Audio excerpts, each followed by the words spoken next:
If technology keeps progressing and we keep extending our lives, we could get to a point using AI and nanotechnology, we could potentially be immortal. Bobby Azarian conducts cutting-edge research at the intersection of neuroscience, psychology, and evolutionary theory. His work explores consciousness, the human mind, and the dynamics of complex systems. Death is a fact of life right now. Even though you die, you're part of this system that ultimately wakes up and becomes conscious. So it wasn't just something kind of accidental that arose. It was something that emerged from a process of the universe basically organizing itself into these more complex configurations.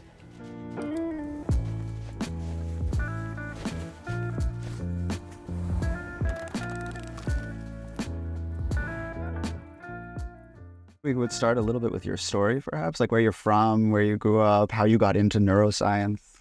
Yeah, so thanks for having me. Thanks for being here. I'm really excited about your new book, Moonshot Moments. Thank you. So I grew up in Northern Virginia, right outside of DC until high school, and then I moved to the Virginia Beach area. And then for grad school at George Mason for my PhD program in neuroscience, I came back to Northern Virginia in my mid-20s. And so I'm kind of a Virginia native and have been all over. Yeah. But I love LA. Yeah. It kind of reminds me of Virginia Beach in a way. It has that beach town vibe. What drew you towards science, neuroscience, all of that, like from an early age? So I think, I will say in high school, my obsessions were skateboarding and playing in bands. But I think I was always interested in philosophy more than science. Sure. It might have had to do with the fact that I had a mom who was from Kentucky and her family was Southern Baptist. Okay. And a dad from Iran whose family was Muslim. And when I was 4 or so, my grandfather passed away from cancer, and they told me, you know, it was what happened to Papa. Oh, he went to heaven. And then they told me the story of, you know, heaven and the afterlife. And I learned more about religion. And even before that, I think I might have gone to Sunday school. But there was this obvious conflict between the two religions where if either one was right, basically one side of my family was going to hell for eternity. So that didn't sit right with me, though all the things from religion about, you know, existence having like meaning and purpose, I think that stuff was comforting to me and even made sense in a way with what I saw about reality. But I think as a teenager, I became more interested in like Eastern philosophy and Eastern religion. Like I read the Bhagavad Gita. But later, when I started college and was a biology major, I really started looking to science for answers to existential questions because science seemed like what I could trust. I didn't want a fairy tale because if you're a thoughtful person, you can't force yourself to believe something just because it's comforting, because deep down there's this cognitive dissonance because you know it doesn't line up with what we know about reality. Sure. So for example, Christianity, if you believe in certain literal interpretations, would argue that the earth is, you know, maybe 4,000 years old or something. That's just completely, there's no way that can be consistent with everything we know from science and evolutionary theory and the fossil record. I became interested in theories of kind of existential questions. And so a lot of people start off reading like Stephen Hawking's Brief History in Time. This was the late 90s. So that was a big book. But when I found out about Stephen Hawking, I found out about Roger Penrose at the same time because they did work on singularities. And Roger Penrose was obsessed with this mystery of consciousness. There was this mystery around it. How do we get experience from, you know, mechanical material processes? And that seemed to be like a spiritual question. And then I started reading other books about, for example, David Deutsch's The Fabric of Reality, learning more about quantum mechanics and other cosmological mysteries. Around that time, they discovered that there was dark matter and dark energy, and the universe was expanding at this accelerating rate. So suddenly there was all of this mystery surrounding existential questions in science. And I think I saw this kind of life path where I would be investigating these existential questions from a scientific perspective. And I found complexity science, and a lot of the work was being done at the Santa Fe Institute at the time. And the idea was not that the universe was this meaningless system that was kind of random and drifting towards disorder. The idea was that it was growing more complex, and that nature was self-organizing, and that life was not just a product of this process, but maybe a significant driver of this complexity growth process. And so I saw something there that had spiritual significance to me. What time was this? So probably just my first few years in college. In college. You found out about the Santa Fe, it was like a center for research, or? Yeah, so the Santa Fe Institute is, a lot of people that were working at Los Alamos, and some Nobel Prize winning physicists like Murray Gell-Mann started it as an interdisciplinary institute that would bring together evolutionary biologists, computer scientists, physicists, and try to understand complexity, specifically adaptive complexity. So complex adaptive systems, organisms, societies, using these kind of computational and mathematical models. And so I was really inspired by that work. And when I applied to the PhD program in neuroscience at George Mason, I found that the director of the institute was Santa Fe Institute founding member and a premier origins of life researcher. And so when I went there, I started, getting formal training in science and learning a lot more about neuroscience. But I was also part of a group of people who were from all different backgrounds and who would meet once a month and have this philosophy discussion group called the Foundations of the Mind Guild. And that kind of put me on a path of thinking that I could write a book like my professor, Harold Morowitz was his name, and he wrote a book called The Emergence of Everything. And it lays out something like 28 emergences from, the origin of planets and stars to the origin of life and consciousness and civilization. And so that made me think that I could write a similar book. And if anyone hasn't read that book, that book's epic. So yeah, it pushed me to do something that I normally wouldn't even attempt. And then you did, right? So then it was that product, The Romance of Reality?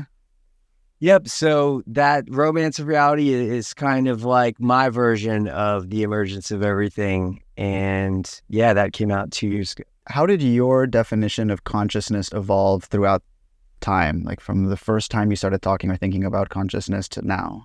So it was kind of like an evolution, but I came full circle. So how I saw consciousness at first was it seemed to be part of this complexity growth process. So it wasn't just something kind of accidental that arose. It was something that emerged from a process of the universe basically organizing itself into these more complex configurations. But that position was influenced by books like there's a book called The Anthropic Cosmological Principle that I read as an undergrad. David Deutsch's The Fabric of Reality, that had this kind of teleological or kind of goal-oriented model of the universe, that it was moving towards this maximally complex state that philosophers have called an omega point. But when I got into grad school, there was actually, besides Harold Morowitz, in the faculty, there was kind of a materialist, kind of reductionist mindset that made me sort of back away from that picture, because it was kind of associated with theological interpretations of reality. Interesting. Because the first person who really, well, I wouldn't say he's the first, maybe he's the second or third, the philosopher Hegel and the evolutionary theorist Herbert Spencer also had this kind of model of, you could call it cosmic teleology, the universe moving towards this goal state, this maximally complex state. Mm. But in the early part of the 20th century, this French Jesuit priest, Teilhard de Chardin, who was also a paleontologist and an evolutionary theorist, he had this theory that basically life was part of this complexity growth process, and he saw a version of Christianity in that story. And I think because that story was associated with religion, there was kind of a backlash against it in evolutionary theory. There was this culture war that was created. And so this idea is seen as a fringe idea, but I think it's gaining a lot more acceptance recently because there's this kind of big growth in popularity of complexity science and consciousness research. So I came full circle as I learned more and read that a lot of really respected scientists like Christoph Koch, he's one of the most famous neuroscientists, did a lot of the founding work on consciousness research with Francis Crick, and the co-discoverer of DNA. And so Koch also has this view of Teilhard de Chardin's that the universe is getting more complex and that the evolutionary process inexorably gives rise to consciousness, and then conscious agents inevitably spread through the universe. So I understood that something that seemed right intuitively to me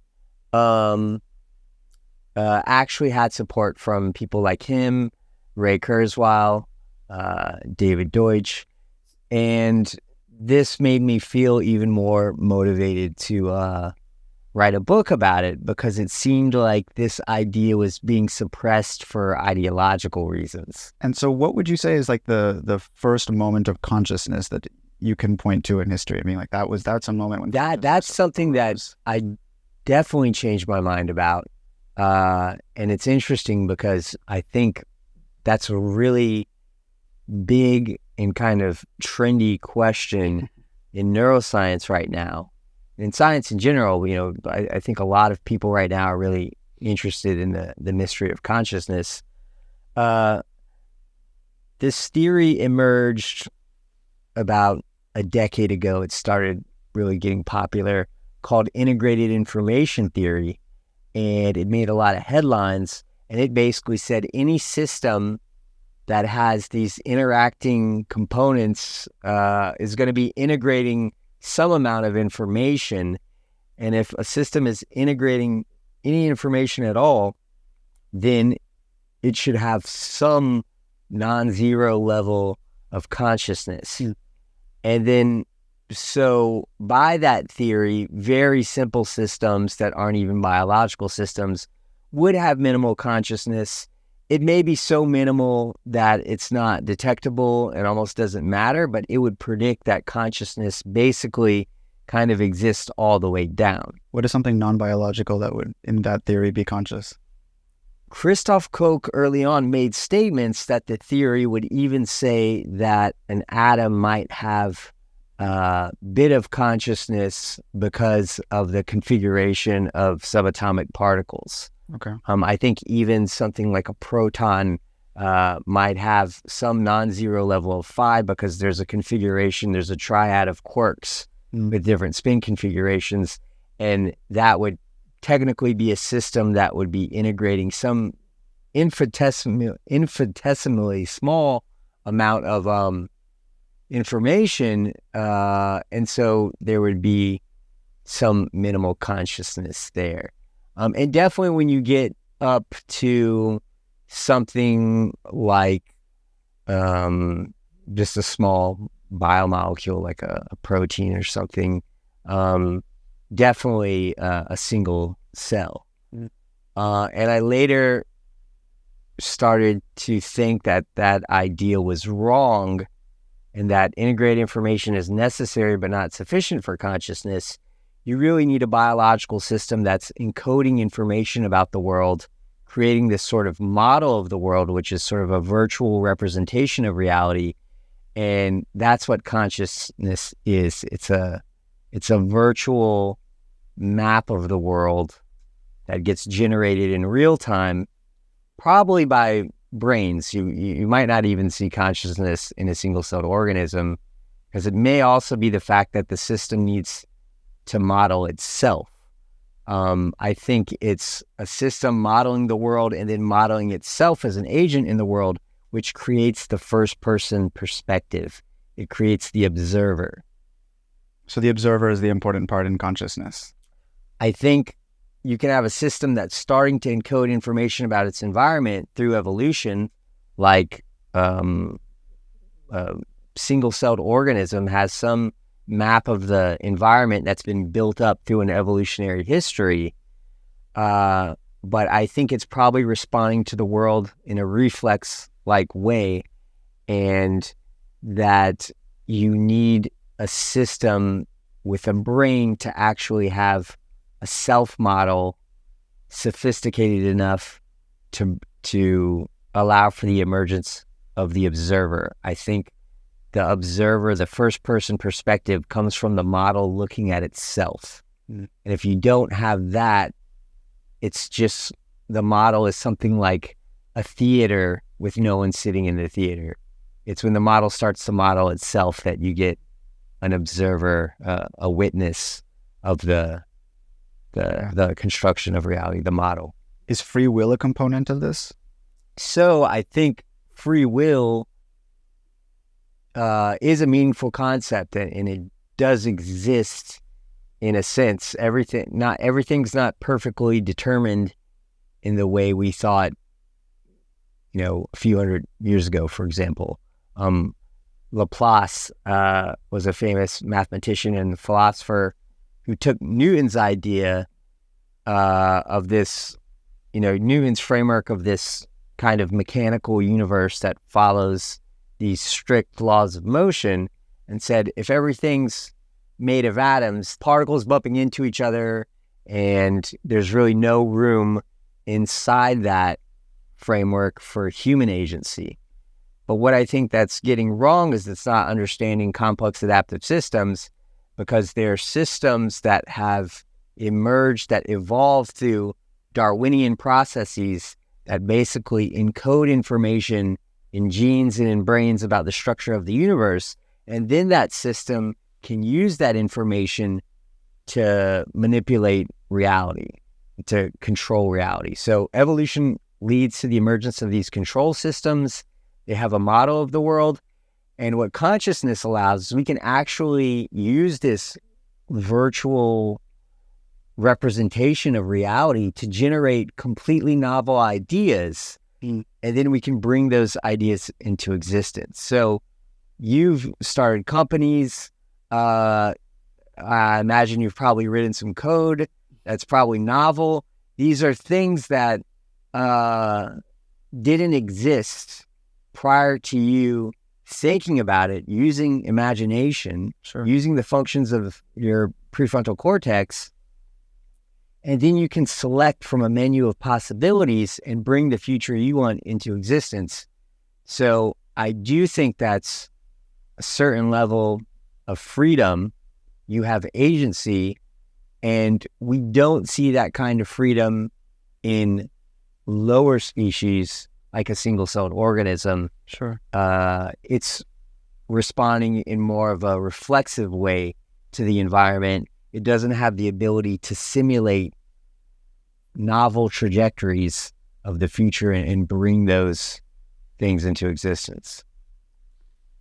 How does all of this integrate into your integrated evolutionary synthesis thesis? So the idea of the theory I'm advocating for is that the universe is becoming more complex through this process of hierarchical self-organization. That just means it happens in these developmental stages where you have nature's simplest components organizing themselves into more complex systems. So subatomic particles organized into atoms, which organized into molecules, which where the conditions were right on Earth, the molecules organized into cells, which organized into complex organisms, which organized into societies and ecosystems. And now it looks like basically there's a planetary scale system, the biosphere, which is this self-regulating system. We know from the Gaia hypothesis that the biosphere keeps itself in a friendly temperature for life and also regulates the gas composition to keep it right for life. So there is a sort of cybernetic intelligence to the biosphere, and it seems like human civilization is forming the global brain of that biosphere. And so this process leads to life. It also leads to systems that to survive must create models of the world. So it leads to systems that are made of atoms that were once part of the inanimate world, now existing in a configuration that has become aware. And with humans, this configuration of matter is now a self-aware system. Yeah. So we as conscious agents represent nature waking up. And this idea goes back to the philosopher Hegel, the German idealist Hegel and Schelling. Both saw nature, both saw the evolutionary process and human history as the process of nature struggling to become self-aware. What do you mean when you say like the self? Like how do we know that it's not all in a like an illusion of sorts almost? So it's been kind of trendy to call consciousness an illusion, and that's a little trick by physicalists to kind of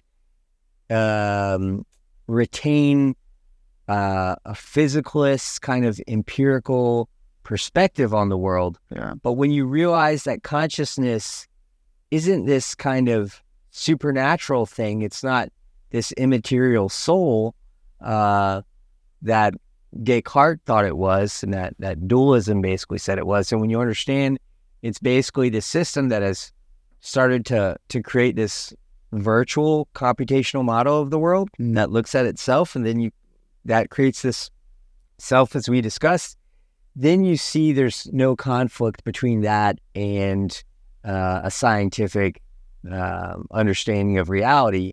And so I don't think it makes much sense to say something is an illusion, that our conscious experience is an illusion, because we obviously are having a real experience. The neuroscientist Anil Seth calls it a controlled hallucination. So it's a representation of reality, but there's a famous saying that says the map is not the territory. We should understand that our conscious representation is our brain's inaccurate, but good enough map of the world. And so it seems that the evolutionary process creates something abstract like a self, because it's not just a process of complexity growth. It's this recursive process where the system that is the universe, starts creating these smaller systems, which are organisms, and those systems map the rest of the world. And as these systems, as evolution creates more intelligent systems, we start to map more and more of the world to where humans, through science, have an understanding of the whole universe. You can close your eyes, you can imagine yourself in your house, you can imagine, you can zoom out and kind of see your whole neighborhood, you can zoom out and see your whole planet, and you can zoom out and imagine the whole galaxy. So it's pretty strange and interesting to me that what the universe seems to be doing is waking up through creating a map of itself. It's basically encoding self-knowledge through life. And I'm not saying it's waking up outside of life in like a panpsychic sense, like some people believe, maybe the universe as a whole is conscious. I'm only saying that consciousness exists in conscious organisms, but when these organisms form these larger networks, you can potentially have minds at these higher levels. Yeah. And so these systems are made of physical stuff, atoms that existed, at moments after the Big Bang, now arranged into a configuration where they're part of a system that can actually experience the world. So to me, that's pretty trippy, and interesting. And it seems like this process is just beginning to where more and more of the universe is getting integrated into this computational structure that's life. So life is like this island of knowledge that seems to be expanding. Yeah. If the universe is expanding in greater complexity, to you, is the meaning that its complexity is growing towards that meta-awareness, the awareness of itself, the awareness of this universe?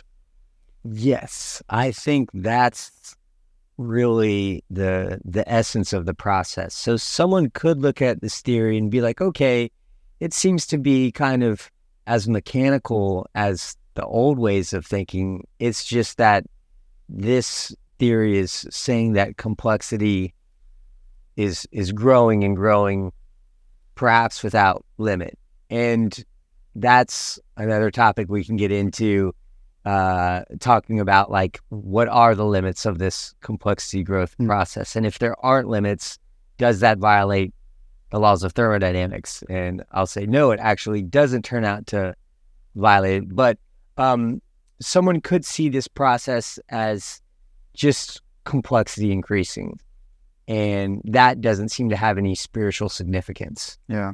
But if you understand that this process is actually, it's creative, first of all, because it's giving rise to these agents, and then these agents get to choose the trajectory of the universe based on the future that they imagine.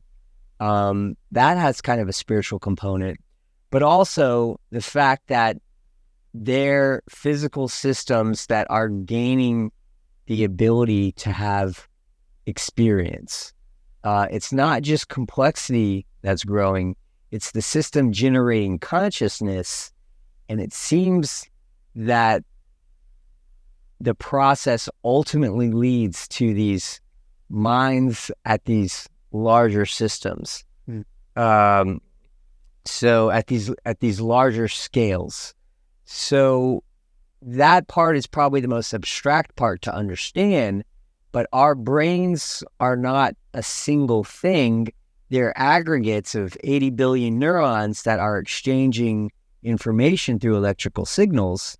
And when you understand that human civilization is a network of cognitive agents that are exchanging information similarly through our language and through our communication technology, then it starts to look like human civilization has the structure that's roughly analogous to a brain, a conscious brain.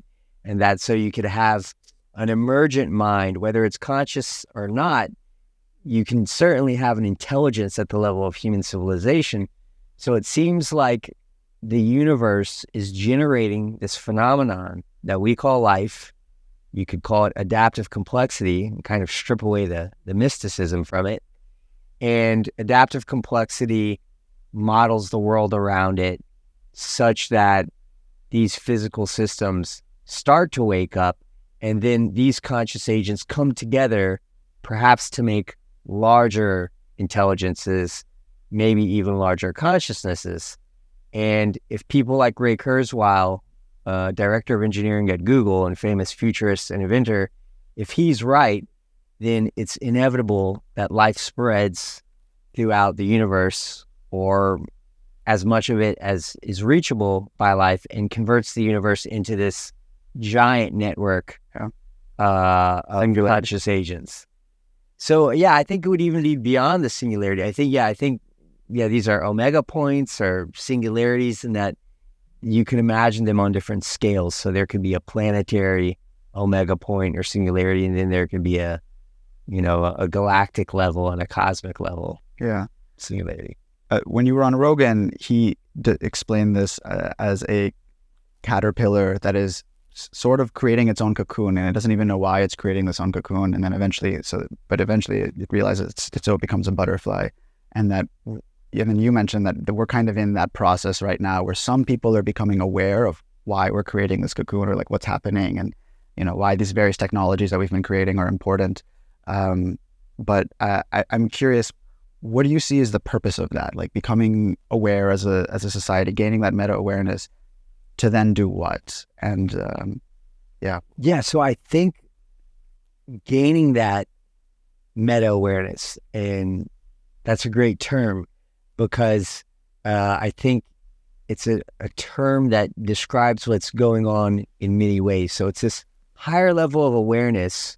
The way you could have an organism that's just aware. It's conscious of the environment, but it's not actually conscious of itself. It doesn't think about itself as this conscious agent that has this power. It's more just kind of responding to, sense information. And then you can have this self-awareness that humans have that might make us unique, where we understand that we're conscious agents in the world, and we make decisions, and that others are conscious agents with their own sets of beliefs and own understanding of reality. And I think meta-awareness would be something like that, but maybe it's best to use that word as the next level of awareness beyond self-awareness, where we become aware that we're part of a larger interconnected system of agents. So that would be a meta system. It's just a system made of many systems, and that this system emerged as part of this process of the universe organizing itself through these developmental stages. And when we become aware of that, we see that civilization is one collective network. We saw that clearly with the financial collapse of 2008, which started here and then quickly spread to affect the global economy. But we really saw it with the pandemic, where a virus that started in one place quickly shut down global supply chains. So this really demonstrated that the biosphere as a whole, and especially human civilization, is this one interconnected, interdependent system.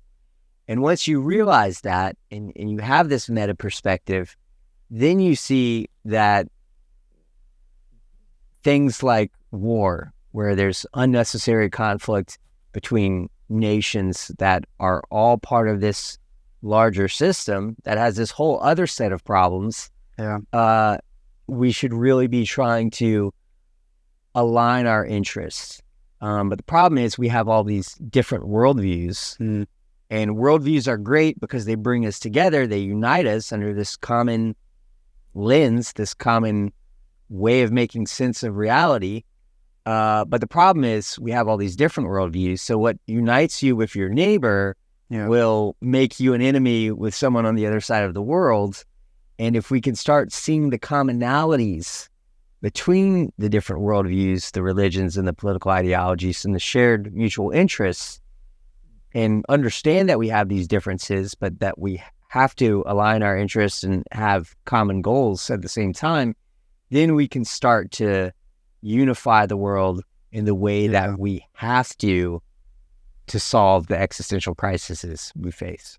So that's part of, I think, where my book that I'm working on now that's coming out is focused on, is kind of how do we unite people, and what is the common vision that we want to bring to people to be able to create global cooperation on important issues that face us like as a species.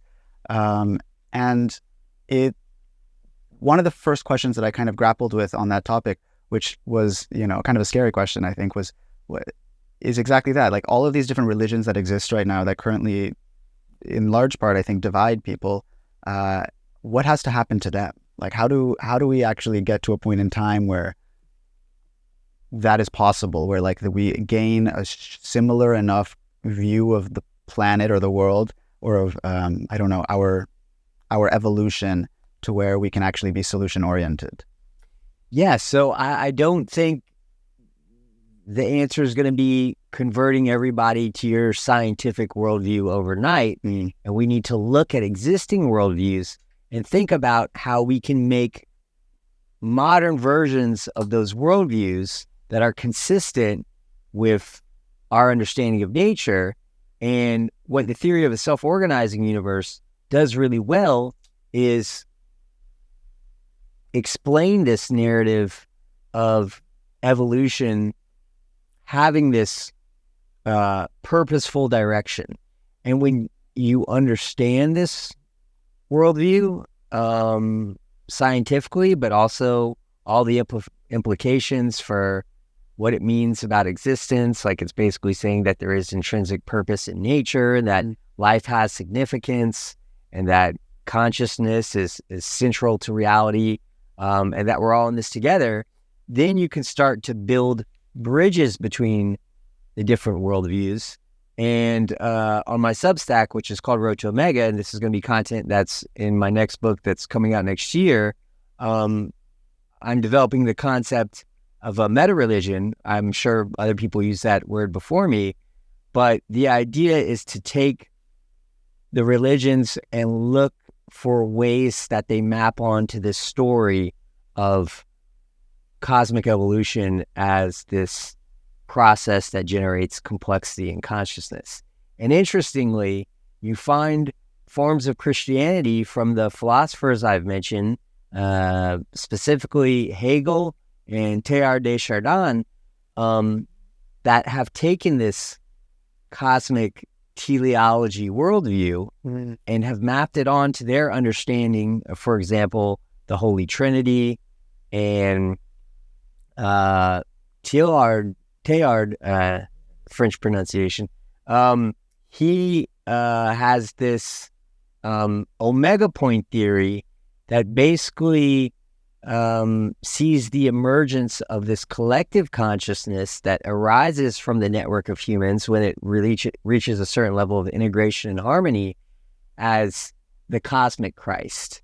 So for him, the second coming wasn't Jesus's resurrection, it's in our future, and it lies at this creation of this omega point where we all come together and form this integrated, harmonized intelligence.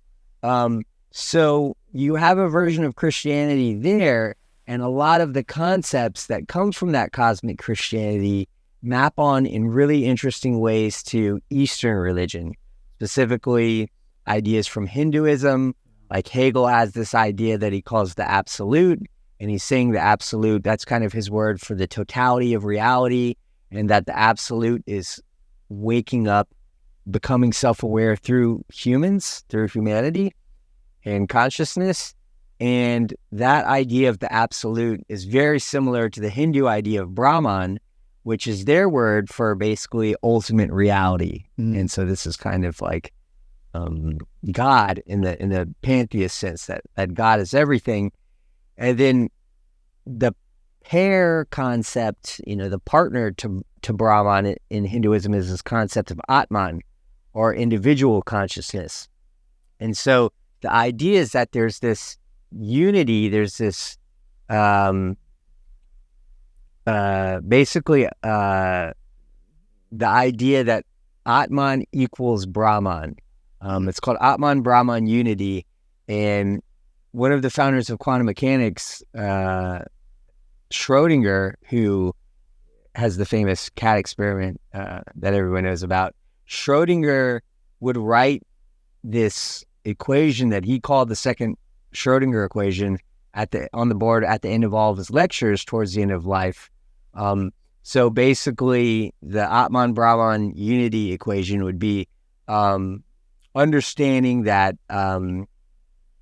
individual consciousness are kind of these representations, these kind of fractured elements of a collective cosmic consciousness.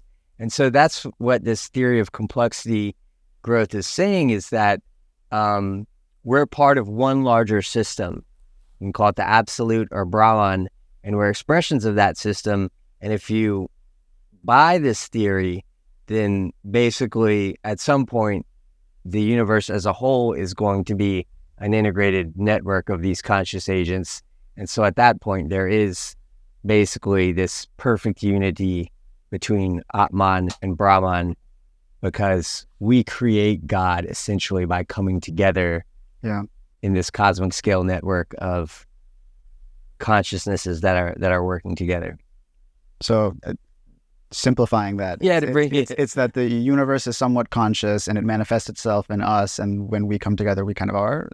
So the universe would be, I would say, it would have a certain kind of computational intelligence. So it's generating these complex systems, and it only becomes conscious through us at the beginning, but through the proliferation of more and more conscious agents, more of the inanimate dead matter in the world is awakening, ultimately headed towards a point where the entire universe becomes saturated with intelligent agents that then form a collective network, a collective intelligence that at that point is the universe. This is the idea of the omega point. And so the universe doesn't start off conscious, but that's the ultimate endpoint. And it may not be an end. It may just be another level in the process. Is death an important part of this process? The end of consciousness for agents at different points? So death is a fact of life right now. And I think there's something satisfying about thinking that even though you die, you're part of this system that ultimately wakes up and becomes conscious. So I'm not sure if this allows for an individual afterlife, but there's this sort of cosmic afterlife in this idea of this omega point theory. One of the founders of this theory, Frank Tipler, has a belief that at this cosmic omega point, all of the conscious entities that ever existed get resurrected as simulations in this state, though kind of skeptical about that. But although death has been a fact of life until now, I don't think it has to remain that way. Yeah. And I think we're the first generation that actually has a chance at seeing our life extended to where, if technology keeps progressing and we keep extending our lives, we could get to a point using AI and nanotechnology that Ray Kurzweil envisions, where we could potentially be immortal. So that might sound like sci-fi to some. If people want to look up the work of Aubrey de Grey, he's a biologist that is obsessed with this problem of death. And they're organisms. I think they're jellyfish that can actually like de-age, like go backwards. So it's just a technological problem. Yeah. And I think you could imagine a state of humanity where we've created some peace agreement where we demilitarize and we put the world's budget, the world's military budget, add up all of the military budgets from each nation and put that into science, tech, and medicine. Bioengineering. Yep, and it could be a moonshot moment where we where death becomes the enemy instead of each other. Yeah, that'd be pretty incredible.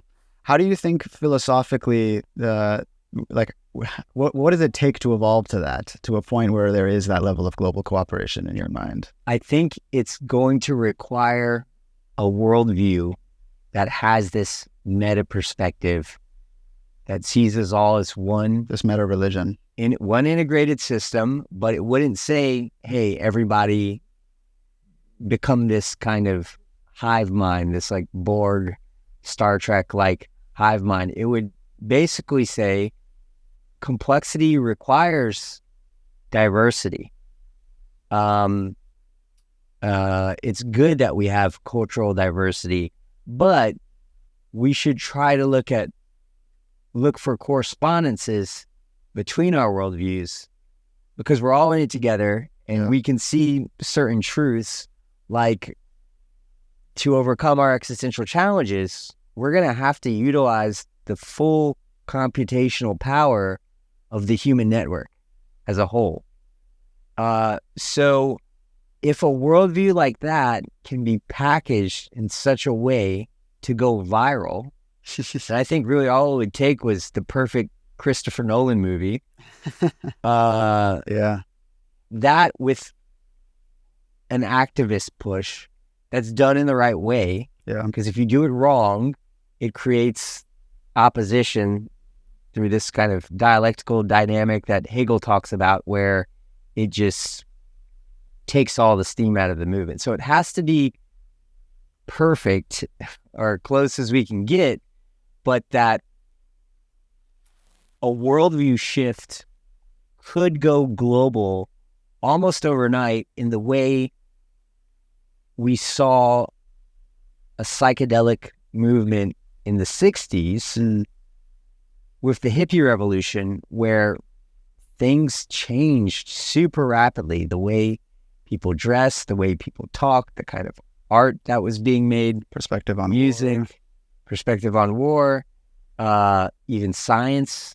And it was really a scientific revolution. The people who were kind of the psychedelic gurus were like scientists at Harvard, Timothy Leary, John Lilly. So what this theory says, because this evolutionary process happens to these developmental stages, that there are these cycles in evolution. It's not this steady march. There are these transitions where there's either a collapse or a leap to greater order. So these transitions are called metasystem transitions, and you have this leap to higher order, but for a system to be flexible enough to evolve and restructure into something new, there's always going to be a period of chaos. And at the level of social systems, because you see this in, simple chemical systems, you'll see that the system becomes more chaotic before it transitions. So in social systems, this is reflected in polarization, division, social turbulence, civil rights movements. So although it's starting to seem like the world is getting close to ending, and we are on the verge of World War III, it seems, which is really scary. And we have Persian family. Things are getting really crazy right now with the Israel-Palestine conflict, and Lebanon and Iran are involved. So it's something that, I'm personally really worried about, having family on that side of the world. But it's exactly these conditions of potential existential threat that create the conditions where a worldview like the one that's needed can emerge. It becomes a necessity in times like this. It's almost like the Vietnam War had to happen for the hippie movement to happen. It's weird to look at it that way, and it makes you think that, do bad things have to happen for good things to happen? But it's really just a learning process. So we're always making errors, and we're correcting our errors along the way. And we have to become conscious of this process. You mentioned this earlier. I didn't fully address this, but when you become conscious of it, then you have a whole new level of causal control over the process, and you can start to direct evolution. Yes. And that can lead to a situation where you don't have to have a collapse to learn from your mistakes. You can actually see the trajectory that the system's on and avert collapse. And I think we're at a unique point in history where we have that level of meta-awareness, or the potential for it, that we can actually stop a world war that previously would have been inevitable. But it will require a radical global worldview shift.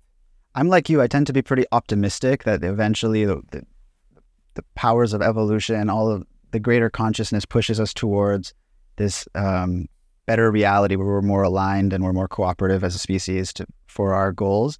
But there's another part of me that also worries that we go in the opposite direction, where we do prioritize certain transhumanist values, bioengineering, trying to live forever or not die, and that ends up being abused, right? Or like becomes, I don't know, it is in the hands of wealthy people only, and that creates further division. Is it just inevitable, like the cycle of division, people tearing it down, and then, unifying and tearing it down, and then we evolve past it? Or could it actually eventually reach a point in which it's self-destructive? Like, I think on the Rogan, there was the discussion of like nuclear war potentially, but another is climate change, not solving that fast enough before we, green out the universe and move to other planets. Like, how do we prevent, I guess, that the alternative realities from happening that, I don't know, end consciousness? Is that possible? I think it requires, again, meta-awareness, and that also needs to include awareness of what the philosopher Hegel called the dialectical dynamic, or the dialectic for short. But with the dialectic, basically it says this is how culture evolves. There's an idea or a worldview that emerges, and then that idea is going to have apparent contradictions, and it's going to facilitate the creation of the opposing worldview. And so there's going to be this culture war that always exists, where you have capitalism emerge, and it does all this great stuff, and growth happens really quickly, but then it creates all of these negative effects as well, these externalities, and harms the environment because you're growing industrially and technologically so quickly. And what we need to recognize is that the people who are critical of these movements, like the environmentally aware people, or the people who are scared of this kind of version of techno-optimism and transhumanism that you discussed, progress requires that dialectical dynamic. So you see one theory arise, you see its criticisms, and then you try to create a synthesis from the thesis and the antithesis that integrates the best elements of both worldviews. And that's part of the error correction process. So we can't just go, oh, there's this, process of complexity, growth, and progress. Let's go full steam ahead and not think about negative things. Everything is going to work itself out. You actually need to think hard about what's wrong with this view and what can go wrong, and then address those problems based on that critical theory. The environmentalists that argue that we should maybe do the opposite, less transhumanist value, less technology, is that a feasible reality at all in your mind? Like, we go back to being like these natural people or nature-oriented people, less industrial? I don't know. Yeah, no. So they have to realize the dialectic as well, and they have to see this process.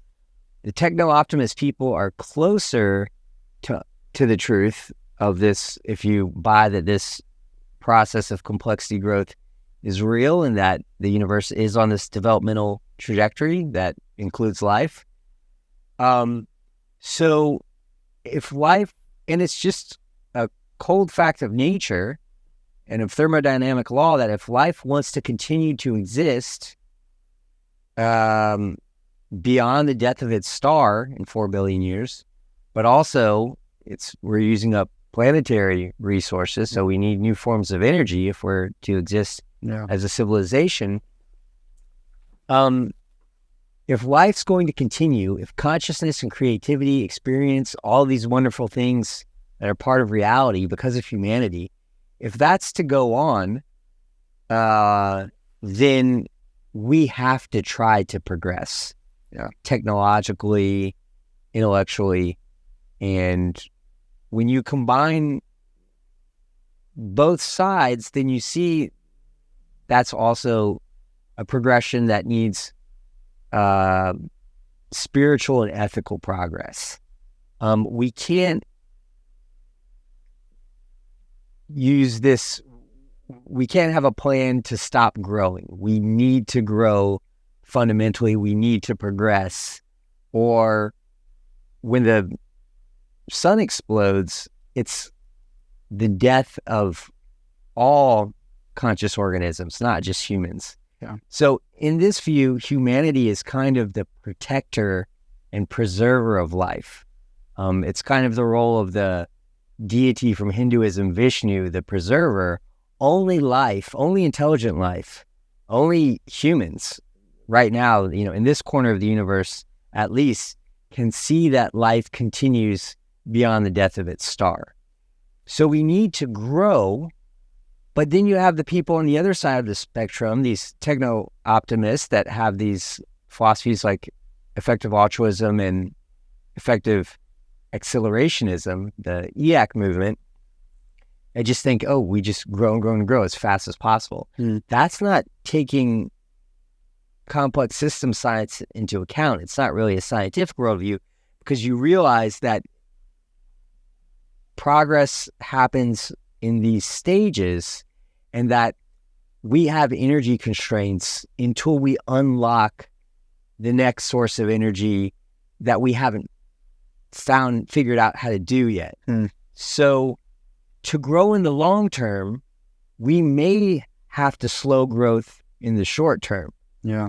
So you need to understand both sides, but the ultimate goal should be continual growth.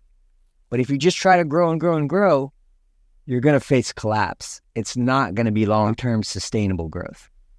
But it's the complexity, right? That it's like it's gaining complexity, right? Theoretically, shouldn't that be what's happening? Capitalism should keep driving growth, and the growth should be more and more complex, and eventually it should go through these cycles on its own? Or is that it's not that way at all? Like, we really do have to become aware and try to optimize these systems in order to be able to make these cycles happen faster. We are part of the cycle. We are driving the cycle, so we have to become aware, or the cycle will stop. The cycle will stop. Or it will go backwards. There'll be the cycle can regress. The complexity and the intelligence can regress. Every time there's a transition to higher order, a metasystem transition, there's the threat of collapse. And usually in the history of things, because we weren't meta-aware, you would have the collapse, shit would hit the fan, and then there would be a rebuilding project that learned from those errors and tried a new way. But basically, it's a mistake to think that the process exists in some way without us and that we don't have to do anything, because we are the drivers and the catalysts for this process at this point in its developmental trajectory. So if we grow and grow and grow, if we use up all of the Earth's energy resources, you can think of burning all of the coal before we figured out how to crack nuclear fusion. We're starting to transition to sustainable forms of energy like solar and electric for cars. But basically, the reason that those technologies exist because people were being aware and they saw that fossil fuels damage the environment and create this entropy and these negative effects that hurt the superorganism that's trying to grow. Yeah. So there needs to be an awareness that these are the dynamics of the system, and then you have this dialectical dynamic, and every time you have this growth, you're using up an energy resource, and there's going to be some sort of negative effects from that. So the system in these developmental stages, it's not just this unconscious process. It involves recursion. It involves the agents that are part of the system becoming aware at these greater levels. And so if you want the process to continue, you literally have to understand all of the dynamics of the process and go, if we grow as fast as we can without considerations for the effects of that growth, that ultimately there's going to be a catastrophe. It's like a sand pile that just is growing but hits this certain level where there's an avalanche. The thing is, though, when we understand the process, then we should be able to direct it as wizards, basically. We use these principles, which actually turn out, learning is trying to construct this meta-religion. Some of these old esoteric principles that are popular in like secret societies and new age philosophies, like the Hermetic principle, as above, so below,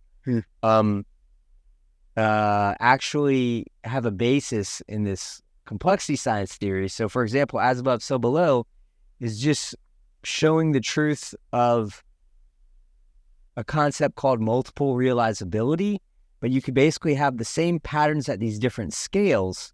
So we can learn about the biosphere or human civilization as a whole by understanding that they're complex adaptive systems with similar dynamics to organisms.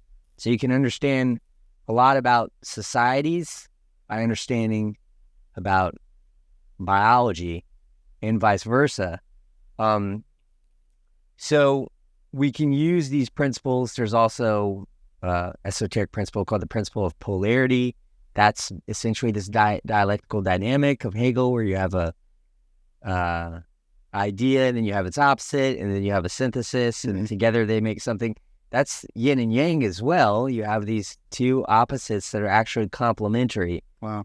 So a lot of the spiritual and philosophical knowledge of history has actually been seeing these fundamental insights about the dynamics of nature, and all we have to do is unify all of that knowledge into one framework and then use that framework to ascend the levels. It's like life is this game against this tendency towards disorder, and the instruction manual is basically the process of evolution. Which is slow, and it's pretty imperfect. So, okay. It's slow with rapid transitions, though. So Darwin didn't know this. Darwin thought it was just this incremental process where you have this variation in selection. So you get genetic mutation. It produces organisms with a variety of different structures and behaviors, and the ones that are more fit more adapted to their environment, those ones survive, and you do get this gradual optimization of genes and cognitive systems. But within that process, these agents are interacting, they're competing. Sometimes they realize that it's better to cooperate than compete because it makes everybody's job easier. There's this effect of synergy that we get from working with others. And that creates these transitions where these systems come together and form these metasystems. And then you can get rapid progress happen really quickly. And so you have periods of rapid change that is known to evolutionary theorists and anthropologists and geologists, but like the Cambrian explosion, for example, was a period of rapid change, and that didn't neatly fit into Darwin's paradigm. So we have to update our understanding of evolution by marrying it with these ideas about self-organization and attractors and phase transitions from complex system science. Yeah. And when we do that, we start to get a clear picture of the story of progressive evolution through these recursive emergences that lead to life, consciousness, and civilization. Yeah. Before we started this, you kind of mentioned that it's challenging to talk about a lot of this sometimes in depth and simplifying it because it's so easy to often get it associated with like people who are like, there's aliens or like there's this greater consciousness. And I think a lot of times people think of that and they're like, that person's on drugs. But there's God too. Or talking to God but I want to talk about that actually. So psychedelics have a role in my mind in the helping aid and the mental health crisis, I suppose, and gaining that awareness and bringing people to a place where they are able to think about a meta-religion even, or being able to be in a place where they're, neuroplastic enough to be able to think of a world outside of their current reality a little bit more easily. What role do you think psychedelics play in all of this? And you use the word psychedelic a little bit in different ways as well. So I'm curious if you could unpack that a little. Yeah, so I think the reason I use it in different ways, like something could seem psychedelic and kind of trippy and surreal to me without actually having taken drugs or something. You can have kind of a psychedelic experience just by having a certain perspective. But what psychedelics do is they make that shift in perspective for you. Like they catalyze it, and basically the mechanism through which they do that is known as ego dissolution. So you have this sense of self and you have this worldview that's this kind of sense-making lens. It's your way of understanding the world, and it's based on your belief system. It seems like psychedelics dissolve the self and dissolve that worldview temporarily by introducing entropy or chaos into the brain and mind. So you'll see with fMRI studies that psychedelics disrupt the normal connectivity patterns of neural activity, and not only disrupt areas that are talking to each other, it opens up communication between new areas that don't usually communicate. And so for a shift in worldview, you see that psychedelics essentially cause something that you could call a mental phase transition or a cognitive phase transition. So it's this rapid sort of restructuring of your worldview and your neural connectivity patterns. And because it dissolves the ego and it is said to relax belief structures, when you have that sense of self temporarily disrupted, then the boundary between you and the outer world starts to fade and dissolve. And then you are more open to seeing the interconnected nature of our reality, whether it's how we're dependent on each other as a society. We talked about, pandemics and collapses in one region that can bring down the whole global network. You start to see the truth in that interconnectivity, and people also report what's been called non-dual awareness in Eastern philosophy. So it's this idea that we're part of this cosmic process. We're part of the universe, and I would argue part of this process of complexification. And so basically what psychedelics do is they create that shift in worldview that we think is necessary for us to advance to the next level in this game of life. It creates it immediately.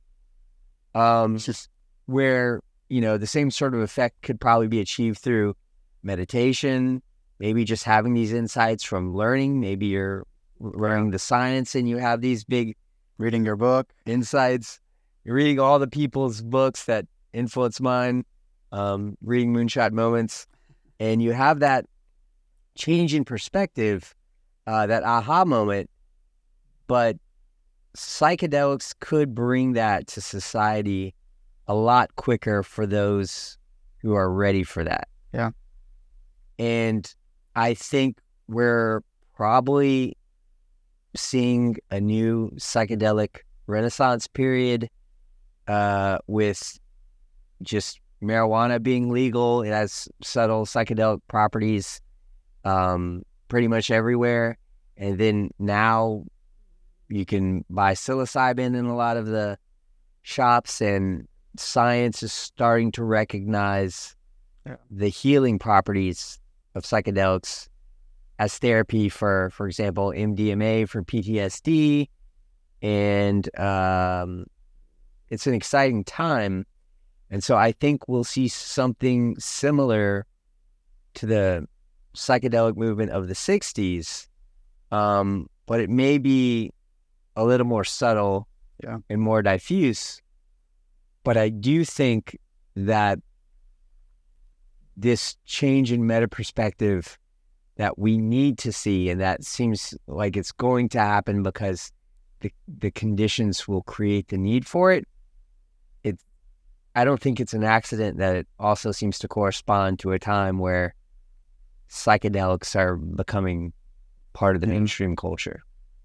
You had mentioned early on that there's a little bit of a culture clash happening in academia or science. There's a part of me that thinks it must be related a little bit to this looming question of, well, what do we do with all this information? And it being, we kind of need a new religion, and science and academia not quite liking that or knowing what to do with that. But I'm curious, what is the culture clash in your mind that's happening? So it's an old culture war that has a lot of components. So there's a culture war between science and religion. And as I mentioned, there were Christian philosophers who were also very rational. They had versions of Christianity that made them heretics. Teilhard de Chardin couldn't publish his book until after he died, and he was also exiled to China for his work. Sorry. Is academia and science kind of ready? So this story of evolutionary progress, in Christian packaging, arguably, I mean, really, they were just everybody was religious during the time of Hegel. Yeah. So, but yeah, it was very spiritual. The idea that the universe is sort of waking up through life is inherently spiritual idea. So there has been this pushback from atheists against that, that influenced evolutionary theory to basically change the way we speak about evolution, to get out any wording of nature having these goals or being directed towards progress. And you can look up teleology and biology and see the wiki page, but this was like almost, when they talk about like mind viruses, this was something that changed the culture, where evolutionary theorists didn't want to even talk about organisms having goals because it sounded like this teleological goal-directed evolutionary process, which they thought implied a designer or purpose, just something that they felt wasn't scientific. So Stephen Jay Gould, Ernst Mayr, they were the really high-profile evolutionary theorists that pushed back against this idea of progress and purpose. Now it's becoming really trendy again. So people like biologist Michael Levin, he says we have to start thinking about life as goal-directed. Kevin Mitchell has written a book on free will. He's a neurogeneticist. There's this kind of revolution of teleology in biology, consciousness, even at this cosmic level, that's been happening over the last decade. So that's really interesting, is bringing purpose and meaning back into the picture, saying maybe it is something that's intrinsic to nature. But there's this other war that was against progress, waged by the postmodernists. So the postmodernists saw this narrative of progress of Hegel, who I mentioned, as basically being the rationale for projects like colonialism and industrial growth that was unconstrained and hurt the environment, and eugenics movements. And even the Nazis tried to co-opt some of these evolutionary ideas. Like Herbert Spencer was a more famous evolutionary theorist than Darwin when they were alive. They were alive at the same time. Herbert Spencer sold more books. He sold 1 million copies in the 1800s. Crazy. So he had this idea of social Darwinism that Nazi philosophers took and made a framework for superior versus inferior races, and totally misunderstood the idea. And it's sad that Herbert Spencer isn't mentioned, and people don't know this, but it was because of that whole movement to get this idea out of biology, out of social science, because people thought it's dangerous to think about survival of the fittest at the level of society, for example. But Herbert Spencer was all about explaining complexity as the result of more diversity and more integration. And so for him, it wasn't just survival of the fittest, it was also cooperation was this big mechanism driving evolution. So because this idea was so powerful in ways that weren't obvious, were used to create propaganda for like colonialism and manifest destiny in America, there was a kind of unseen movement to kill these ideas in evolutionary theory and postmodern philosophy, which saw all grand narratives and meta-narratives as evil because they thought they were tools of oppression. The downside is it created a sort of nihilistic view of reality where there's no meaning, everything's relative, there's no objective good, there's no objective truth, there's no objective morals. And I think that created what people have called the meaning crisis right now, where we don't understand our place in the universe. We don't know what to believe, so much conflicting information. And we need to see that there is truth in this progress narrative, but we also need to see how it was used in bad ways and look at all the errors and do this dialectical process where you say, where did you go wrong with this theory of progress? What does postmodernist philosophy tell us about the nature of subjectivity and the nature of cultures being relative? But how do those ideas fit into this new understanding of progress? And so I think we can sort of kill those culture wars as soon as we become aware of why they emerged in the first place. And it's because they need to. When you have this powerful idea, people are just going to run with it and assume obvious kind of implications, like, oh, if there's progress, we should just grow as fast as possible. If it's evolutionary, we should just, if we're the strongest, it's okay if we conquer other cultures and civilizations, things like that. We need to understand where this goes wrong and build into the new framework all of the ethics that emerge from seeing ways that the worldview could be misinterpreted and abused. And really becoming aware of that dialectic, that dynamic, I was going to say, should kill all of the culture wars. We should become aware of why they're happening, but it's good. They'll always exist because every idea should get criticized and should get pushed back. It's a mechanism driving evolution. But right now, we're not seeing it from this meta perspective, so we're stuck in this game, this war, rather than seeing both sides and trying to make a synthesis. We're just polarized and trapped in this war that eventually leads to division and collapse if we don't take the meta perspective. So that's kind of the two roads that we are faced with in today's reality, or very soon you think we'll be faced with, of sorts. Yeah, I think right now we're at a crossroads where the division and polarization is getting so intense that the system is just about to break. But it's a period of chaos, similar to World War II, for example. But during World War II, during that time period, we saw the invention of the computer and information technology. It was like the biggest advancements we have came from a time of crisis.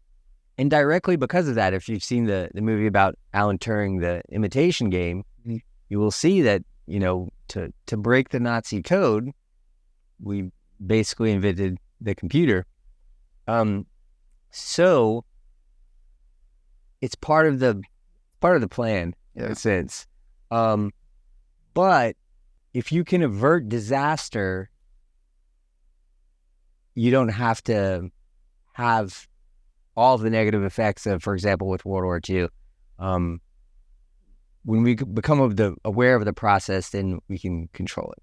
So I guess let's talk about AI then. In the book that I'm working on, Moonshot Moments, I talk about AI as being this great tool that's going to augment humans and be able to help us, I think, much more quickly. I mean, in your terms, I would be go through these cycles, but in my way of thinking about it, it's kind of ushering in this new human renaissance that would, enable global cooperation of sorts, that AI could be part of the tool set that help us get to that perspective where we need cooperation, because it's also such a divisive technology, and it can be so problematic and used for harm that it kind of requires a lot of discourse around how we regulate and or don't regulate it, and it's starting the conversation already on how do we regulate technological process without stifling it. So, yeah, I'm curious from your perspective a little bit. How does AI impact the evolution of humans? So I'm optimistic like you. I think AI is going to be the thing that saves us. It's not going to be the thing that destroys us. At the same time, anything that has the power to save us does have the power to destroy us, and it will be used in ways that can be extremely harmful to humanity. Yeah. Part of the evolutionary process is this dialectical dynamic I keep mentioning, though, So basically, AI will be used in certain ways. We'll make mistakes. And when we see those mistakes happening, we have to then build that in to our playbook and our ethical system. And it's just going to be this constant dance where it's used in ways that harm us, and we create a system that checks for that. So it's not, I don't think anyone can make this simple statement like, no, AI is going to save us, like the doomers are wrong. Or it's just as wrong to say, it's going to be the downfall of human civilization. Is there a more effective economic system than capitalism for, I don't know, ushering in global cooperation of sorts? So I think this is the most divisive topic right now. Americans who are pro-capitalism in a way that might be unhealthy because it's not conscious capitalism. So I don't think you can say, when you're asking your opinion on capitalism, you first have to kind of define what you mean by that. Because when a kind of socialist, communist, Marxist says the word capitalism, it's a pejorative, and they name all of the worst things about capitalism. And when a capitalist talks about socialism or communism, they cite all of the worst, most brutal dictators rather than citing European nations that might have a socialist system that's very similar to the social plans that we have in America. FDR's New Deal introduced all these things like, I think like Social Security and Medicare and Medicaid. All these programs are kind of socialist in nature. So the way I see capitalism and communism, it's this dialectical dynamic that we've been talking about that drives evolution. Capitalism is a kind of competitive evolutionary model, and socialism is a kind of cooperative evolutionary model. And capitalism was highly successful in growing human civilization. And Adam Smith talked about this invisible hand, and you could kind of see that evolutionary process. That's actually this learning process in capitalism. It's when you're competing, it's kind of like an optimization process. And then Karl Marx had a philosophy that was based on Hegel, who I kept mentioning. The communist philosophy is called dialectical materialism. And he stripped Hegel's theory of all the spiritual aspects that I think were so important and made a sort of atheist version of this. But he still believed in progress. He totally had this narrative of progress. And so I think what communism was a response to a bad form of capitalism, or a form of capitalism that at least had unhealthy components. So I don't think the problem is really with capitalism. It's the fact that capitalism doesn't have this error correction mechanism that I mentioned, where people who have the most influence are influencing the rules in their favor. And so we get this kind of tainted version of capitalism where it's not working as it should, because power and wealth and resources are so centralized that a very small group of people get to influence the rules of the game of capitalism, and they basically shift everything in their favor. So I think that we have to marry capitalism with a cooperative framework that has some philosophy that corresponds to certain ideas in communism and capitalism, in socialism. And you could create something that would be a new thing that's a synthesis of these two things, and you could call it hyper-capitalism, and then communists would freak out by that name, or you could call it new socialism, and they would be the same thing. Or meta-economics. Yeah, some sort of, yeah. Meta-religion. Yeah, meta-economics, that's a good one. So what a meta-economics would be, you could imagine, for example, and so this example is, you could see how it has elements of kind of capitalist and socialist philosophy. But you could use, for example, crypto economics. You could create a token for any sort of project that anyone could imagine, and use this to have like hyper-cooperative frameworks where, for example, let's say you wanted to start a band, or you were a rapper, or you wanted to start a taco truck, or you wanted to start an environmental movement. You can create a token for any of those projects, and then you can get people to fund the project the same way that we do with crowdsourcing, except rather than just getting a prize or seeing the project come to fruition, you become an investor in that project, and the value of your token appreciates as the project is more and more successful. Sure. So you can imagine people doing this, and there's no barrier the way there is with the stock market, or some other things. You just have to have some money to get involved. But you could imagine doing this where you get your whole community to chip in a small amount. You can fund these projects, and if the project blows up, so your band becomes the next Nirvana, or you become the next whoever, Kanye West,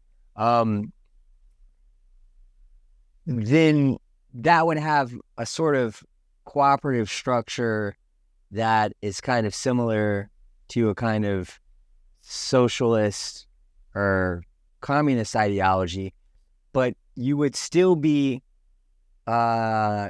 using the free market and competition. And then you can imagine having, like, for example, like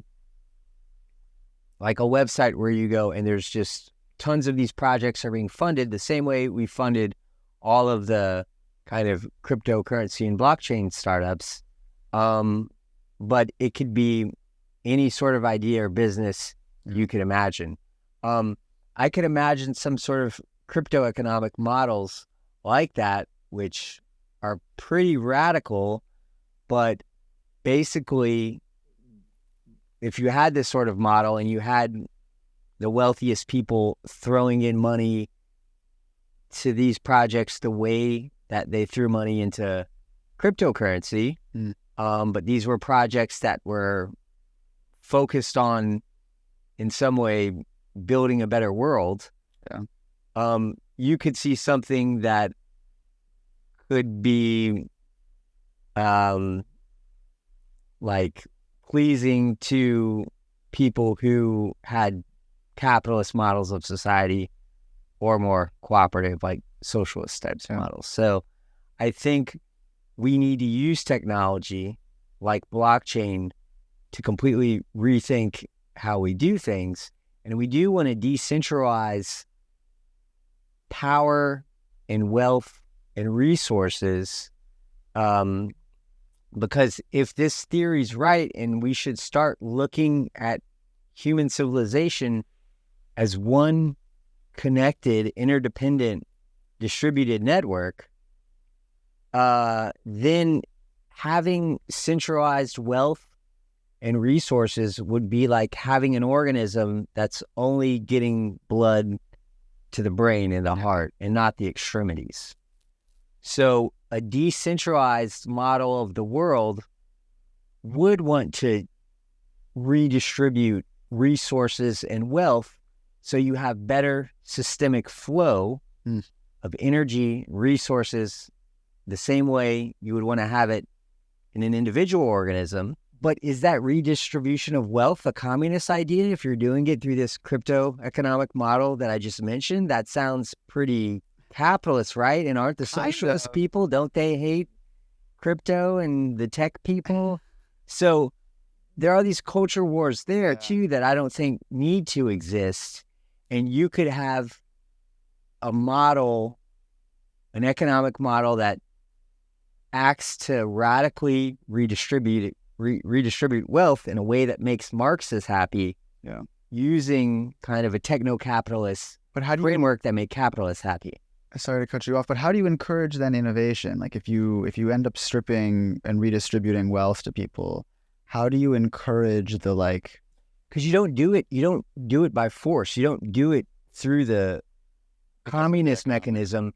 You do it through, for example, making it easy. And this is just one example, but the example I used before, if it was just as easy to create a project with a token as it is to do a crowdfund, and even make it easier than today's crowdfunding, where basically anytime you are doing anything on social media, a project, anything you want to do, you create a token.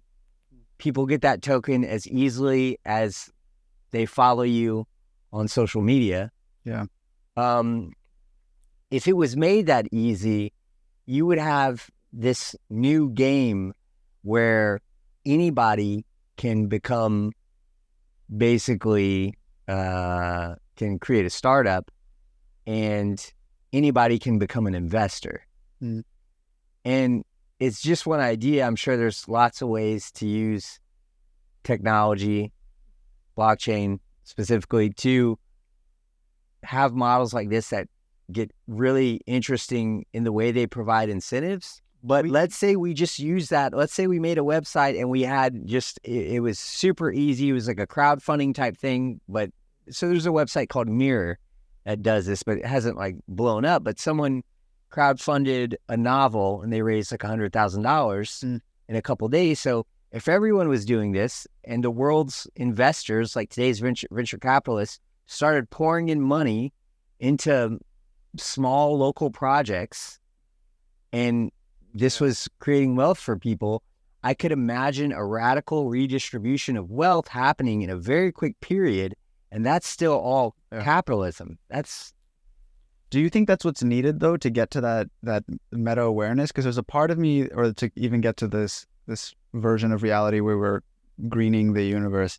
But I love that term. And that's from Howard Bloom, by the way. It's a great term. Greening the galaxy. Greening the galaxy. But I'm not sure that more startups actually gets us there, because in my head, it's cooperation. It's people working together. It's coming behind maybe organizations that already exist with like the intention of we need to go to other planets and we need to find a way to make that possible, and versus more competition for those. I don't know.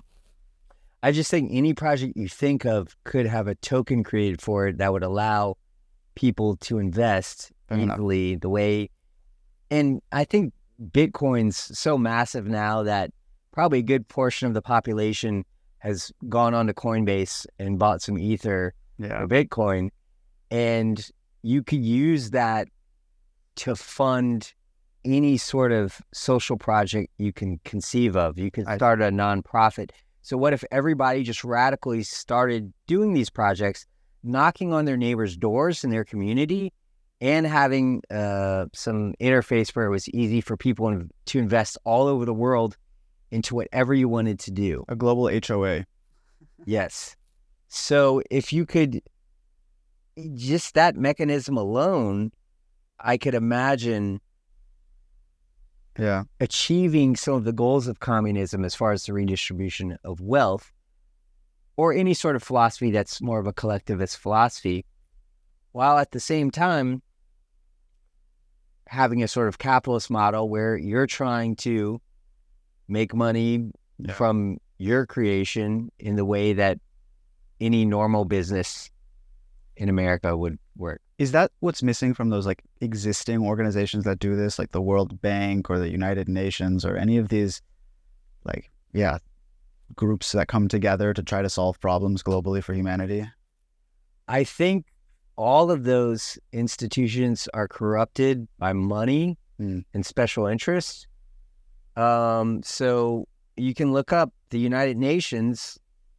There's a lot of influence by the WEF, the World Economic Forum. So the billionaires that meet in Davos have influence over the United Nations. Yeah.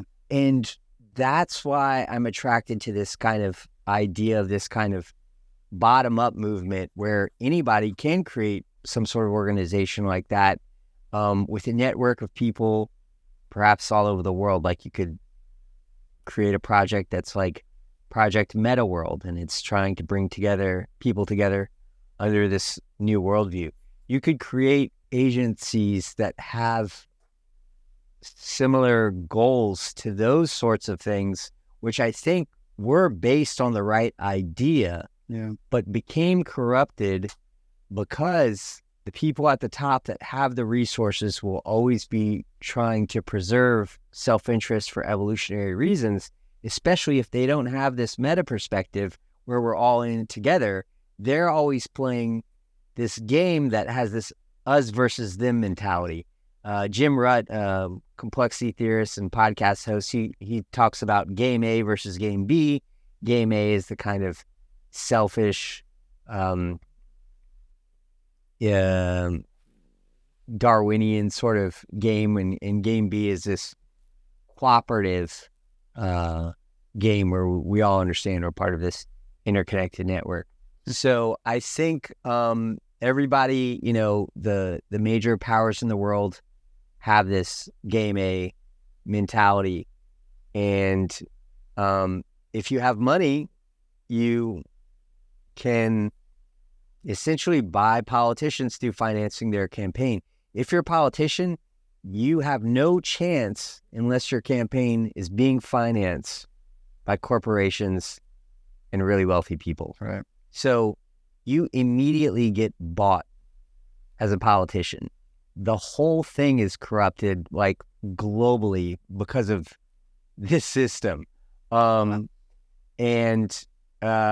it's a massive problem. So the people pissed at capitalism should really be pissed at this issue of conflicts of interest that are also seen with communist governments, because the communist governments become dictators a lot of the time because whoever is in power starts to naturally look out for themselves, because this primitive mentality that has been wired in through evolution. But we're now starting to see that cooperation is a more effective mechanism of evolution than competition, because you get this effect of synergy when you basically extend your network and create this larger computational network. So I think that's one huge obstacle to graduating to this next level. We want to see this shift where the world takes on this meta perspective and we're all in it together. The reason it's hard beyond just getting that message out there and changing the way people think is there are a lot of people at the top who are invested in the status quo, and they're going to make it extremely hard for anyone to change the structure of society. And so that's when things get a little scary. And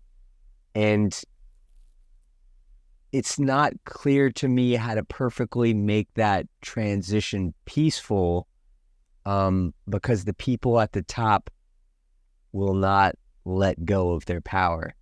So not peacefully.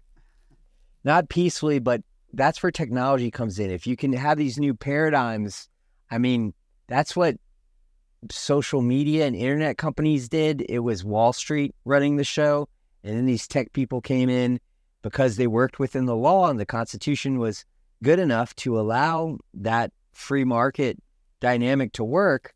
But then the tech people became like the Wall Street people, and then you get Jeff Bezos buying the Washington Post, and every media outlet basically is a propaganda arm for the wealthy people who own that network or publication. So we have to become aware of that. And there's this culture war where if you're aware of that and talking about that stuff, then people might think, oh, that person's right wing. He's talking about WEF, the globalist conspiracy. No, in that sense, some of the people who get labeled as like right wing or intellectual dark, they're actually more informed sometimes, because there is a game that's being played. There are these dynamics, and there are different mindsets. You can have this kind of selfish game A mindset, or this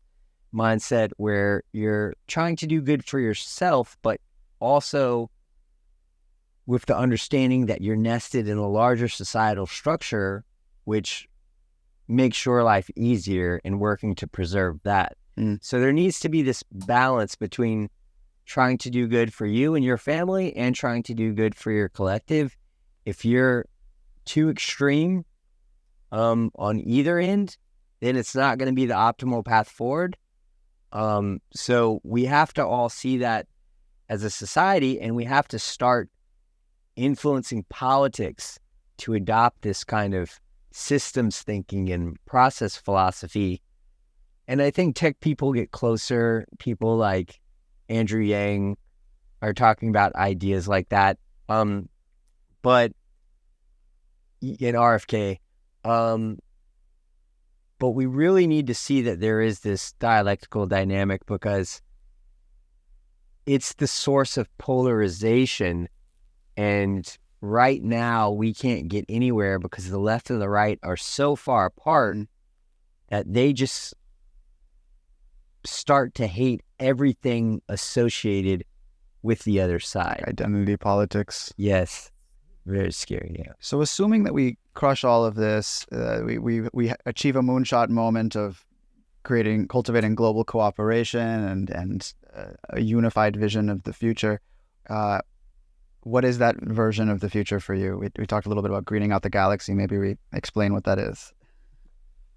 Yeah, so hopefully it doesn't require World War III to happen, but if World War III does happen, basically it would show us all of the things we were doing wrong, and it would basically be a catalyst for this new worldview, this unified worldview. Hopefully we can avert that, and without much damage happening, make this transition. So once we make that transition, and let's just be completely idealistic and say we create some sort of universal peace agreement where we do put the whole budget of defense into things that can aid human progress. Yeah. Medicine, energy, technology, energy, but also like ethics projects, really thinking about ethical and moral considerations, not just technology and medical and scientific progress. So if we have all of those things, then we also need to be kind of sophisticated with how we think about it. We can't just be like, okay, let's expand and make that our first priority. Let's spread through space. Let's just keep growing. We have to look at the game over the long run and think about where to focus our interests at the current moment, because let's say we do break the code of nuclear fusion and we can use the process that powers stars for this source of clean energy. We've made breakthroughs getting closer to that goal, but we don't really have fusion as... The reason I say this is because when we do reach a certain level of, like, we graduate to a new level because we've unlocked some profoundly paradigm shifting technology, things that are problems that we may be concerned about now might become a lot easier at that moment. But until we get there, it might be in our interest to focus on more immediate things. Sure. So there's just a danger in having this philosophy of, okay, we want to spread, we want to bring about the omega point, we want humanity to become intergalactic or something. It's a hard problem, and we should always have the continued persistence of life as a goal that's in the background. We should be doing things that are consistent with life going on forever. For example, we shouldn't, if we had no plan for clean energy and we just exhausted all of the fossil fuel supply, like, it would ultimately lead to collapse. So you have to have short-term and long-term thinking at the same time. But yeah, the reason I guess I'm saying this is because you don't want to have this kind of effective accelerationism type mindset that skews your priorities towards stuff that we'll be able to do in the future easily once we have certain technological breakthroughs.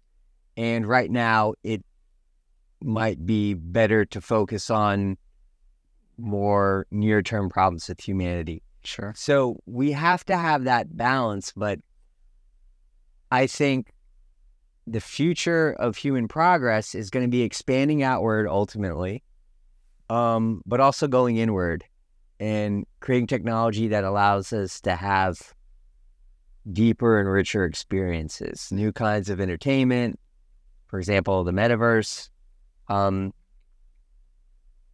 just the things that we've always had, like storytelling and music and art.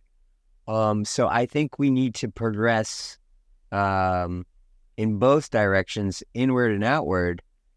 But because we ultimately need to have another source of energy after our star dies, we do have to have this project priority of spreading through the universe at some point. So people like Elon Musk doing SpaceX, I think those are worthy projects that deserve some funding. And I also want to explain why greening the galaxy, why that term is important.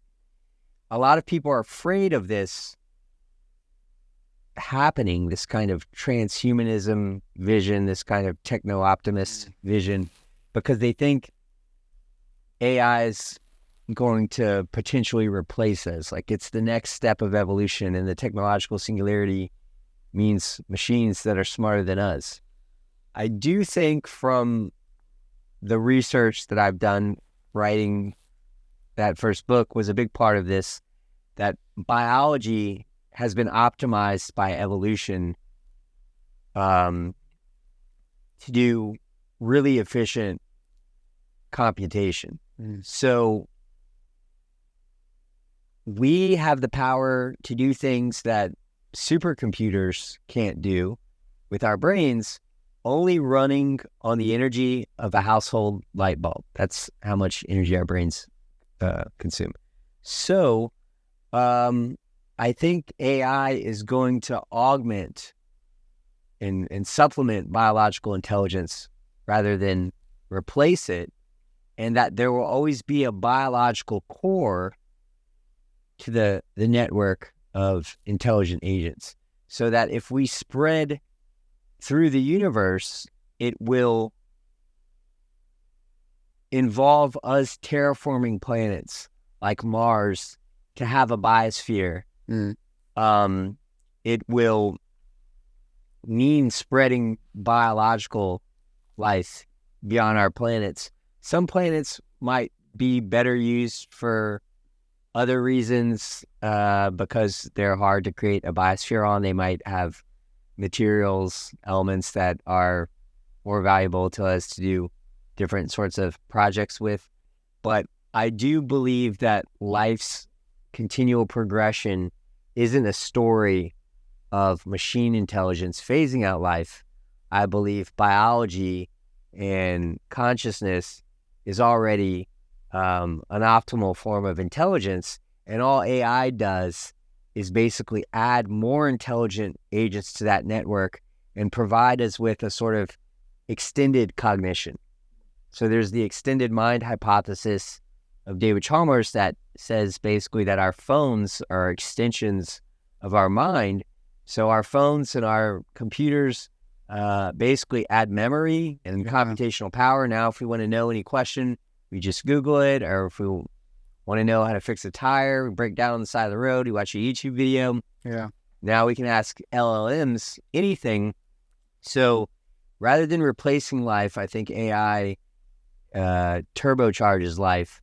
And while we're going to make lots of mistakes about how to use it, and there's going to be selfish actors using it to preserve their power, ultimately, I think it's going to be the thing that allows life to spread, potentially become immortal, and bring about this cosmic omega point that sounds like sci-fi, but when you get intelligence that can improve themselves recursively, and so, I mean, you can imagine humans becoming upgraded with technology, but still having a biological core. You could also imagine using nanotechnology to do cellular repair in ways that, for example, extinguish the threat of diseases like cancer. You do get this vision of a kind of self-improving network of intelligent agents where there's no limit. Once you get to that point of intelligence and existing becomes the imperative, I don't see any reason for hyper-intelligent life for the flame of life to ever go out. Wow. It's inevitable that it's going to spread. And that's usually seen as like a futurist idea that's kind of like sci-fi and optimistic. But I think sci-fi is becoming reality. I think sci-fi always becomes reality. Yeah. I think it's inevitable because the evolutionary process is this knowledge creation process. Yeah. I'm about a week ago, we met with these two bioengineers in Austin who have funding, and their goal is to create a unicorn, in that they are literally trying to take genes out of animals with horns and isolate them and figure out how to make a unicorn in like the... not in a billion-dollar company sense, a literal unicorn, of a horse with wings and a horn. But the reason for that is they have this greater vision that, like, if we can do that, then we can do anything. Humans can have gills; they can breathe underwater. We can augment humans so that they are not suffering from atmospheric pressure. And so when you say biodome on Mars, even my head thinks, well, by the time we get there, like, maybe that's not the use case of technology to make us survive on Mars. Maybe it's a whole other thing. Maybe we don't even need that. I think it'll be part of it, but it might not be the most interesting part. Yeah. Maybe we'll make unicorns first, and then Mars will just be a place that we put the unicorns and, oh my God, and watch videos of unicorns playing on Mars. Well, it's going to be way weirder than we can ever imagine. Yeah. But I don't think there's anything that can stop it, because I think life is best understood as this phenomenon known as adaptive complexity, and it's just learning, and that life is similar to AI, which shouldn't be surprising, because what's AI? It's mirroring biology, it's artificial intelligence, so it's the same thing. What AI is humans understanding the evolutionary algorithms that created biology and then using those in different ways in machine systems. But it's just an extension of the evolutionary process. Technological evolution is just another layer that extends biological evolution. So you can't stop knowledge growth. That's what this theory says. When other models kind of look at it as either life is doomed, or if we're not, then we got really lucky. This is saying it's not about luck. It's about life being this sort of statistical learning system, and it's part of the universe itself evolving and encoding self-knowledge. So I think the futurists like Ray Kurzweil are right. And it's kind of strange that people like him and Christoph Koch and David Deutsch are talking about this kind of limitless process of knowledge creation when a lot of people would think that is a completely pseudoscientific idea. So yeah, there has to be, I think, a big push to kind of educate people about this new paradigm. And if, I would suggest David Deutsch is one person that doesn't necessarily say it's inevitable in the way Ray Kurzweil does, but he says there's no limits to knowledge creation. Okay. And there seems to be now, I guess the last thing I'll say on that subject is there might not be any fundamental limit to how long life can go on. Life does computation, which requires energy. But it seems like the universe is always creating new energy that can be extracted to do work. We thought that the first law of thermodynamics said energy can't be created or destroyed, that there's this limited supply, and that the second law says the useful energy supply is being used up and converted into entropy. So it made it seem like life must come to an end. Now we're starting to learn that the dark energy that's causing the expansion of the universe is actually always increasing. Dark energy, and you can look this up, the energy density of dark energy is a constant, and as the universe expands, because the volume is increasing, it says new dark energy is always being created. David Deutsch mentioned this in his last book, The Beginning of Infinity, and people thought it was just hand-waving because it seemed like, we don't really know what dark energy is. Now you're saying potentially life can use it to power life forever. There's a new paper by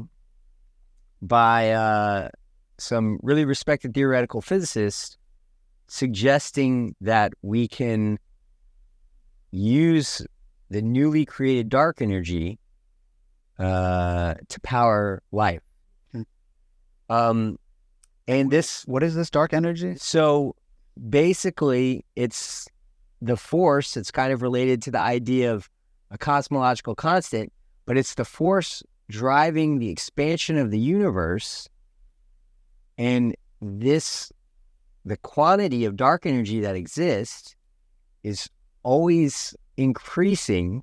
So the first law of thermodynamics does not hold on the cosmic scale. Wow. You can read about this in Sean Carroll's blog that says energy is not conserved. The physicists writing the paper say we were kind of troubled by this because it seems to go against the second law of thermodynamics. And the first law says there's a fixed amount. Second law says you're using it up. And this says there's no fixed amount. And Sean Carroll's response to that in the blog was like, well, it's not really a big deal. They shouldn't be too concerned because general relativity already showed us that energy wasn't conserved in the way that we thought it was. But I think it's actually a really big deal because there are new papers showing mechanisms for how hyper-advanced intelligence could actually extract dark energy in a way that allows life to go on literally forever. Wow. Which a physicist named Freeman Dyson, he has the concept came up with Dyson spheres from sci-fi, where an advanced species basically can use all of a star's power by creating this swarm of basically AI-like machines that utilize all of the energy output from stars rather than letting it go to waste. And so that can allow for civilizations to become, on the Kardashev scale, there's like a type 1, type 2, type 3 civilizations. So Freeman Dyson wrote a paper in like 1979 called, I think it was like Physics Without End, Life in an Open Universe, something like that, and showed that life could compute forever on a finite supply of energy if they just slowed down the computation infinitely, and that you could have infinite subjective experience through this mechanism. Famous atheists like Lawrence Krauss published papers pushing back on this, saying that the accelerating expansion of the universe made this model that Dyson had challenging. But what the dark energy point does is it changes the game, because now you're not working with a finite supply of energy. You actually have this supply that's always increasing. Right. And the new paper I mentioned, that if you go to my Substack Road to Omega, or actually Noema, I published an article on a website, Noema, that linked the paper. It was from like an astronomy conference paper, and they're actual mechanisms that, in theory, you can extract dark energy, power life. You can extract work from that newly created dark energy. So the fundamental laws that we thought existed that put restrictions on life's continual evolution and progress are starting to crumble, and no one has really gotten that message out yet. Even cosmic inflation theory, our leading theory of how the universe emerged and evolved, how matter was created, is a model where energy was created for a decently long time after the Big Bang, and that the way of thinking about energy and cosmic inflation is that you can create positive energy as long as there's negative energy to balance that out. And the positive energy, for example, when matter's created, that matter can be used to create energy. For example, like nuclear energy is like splitting atoms to create energy. So E equals mc squared let us understand that all matter can be an energy source. The negative energy is basically the energy associated with the gravitational force that's created by that new matter. So in cosmic inflation theory, you don't have this idea of a fixed amount of energy. You can create as much energy as you want as long as there's a negative force balancing it out, but there's no limit to that. So you could imagine an intelligent civilization that has this advanced understanding of the laws, basically creating another inflation period that creates more energy that can be used for work. So whether you talk about the dark energy idea or potentially somehow engineering another inflation period, the idea that life has to come to an end, the heat death hypothesis, it's no longer a fact. And the Noema article that I wrote about that explains this, and it was cool to see David Deutsch retweet it and seemed to be defending that to commenters, that he thought that was the right model to have. And then a couple other people, Sabine Hossenfelder, who's kind of a known skeptic, and she's a physicist who wrote a book called Existential Physics. Her and Robin Hanson, who's another kind of famous economist who has theories about the universe and potentially aliens, in a way that's very scientifically respected. He's just has theories about basically if there's life out there, like answers to the Fermi Paradox, nothing crazy. But both of them had seen the article, and I mean, nothing crazy. Answers to the Fermi Paradox are a big deal, no? Yeah, no, it's a real scientific question whether they're out there. But they had responded in ways basically Sabine said in her book she had written the same thing. So yeah, the idea that we're doomed due to heat death. When it comes to the Fermi Paradox, where do you stand? Do you think that it's just us? Or do you think that there are aliens that are potentially as intelligent, or even just life, I guess, outside of our universe? So based on the theory that I wrote about in my book, which is not my theory, but just bringing a lot of our, most current theories together under a unified framework, the thinking is that life emerges where the conditions are right, inevitably. So Carl Sagan said life must evolve easily because as soon as the Earth emerged, almost up it popped. As soon as the conditions became right for habitable life, at first it was a bit too hot and chaotic. But as soon as the conditions were right, it only took, I think, so the Earth's like maybe 4.5 billion years old, and I think life is like 3.7 billion years old. So the question is how... A few 100 million years.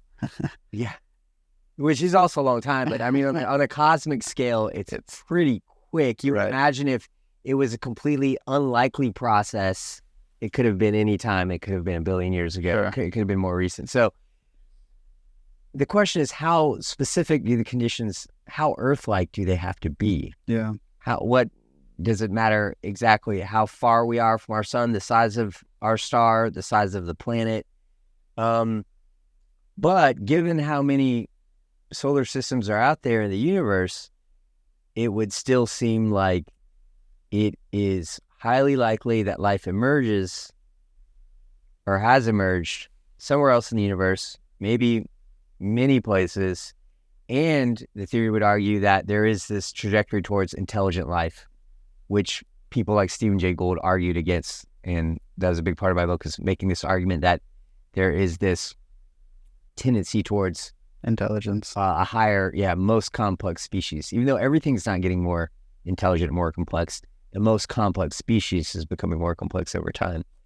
So my answer to the Fermi Paradox is there were a lot of things required to create a planet that had all of the higher elements that were right for life. Stars had to form, stars had to die and blow up and spit out those higher elements, because the higher elements were made inside stars through nuclear fusion.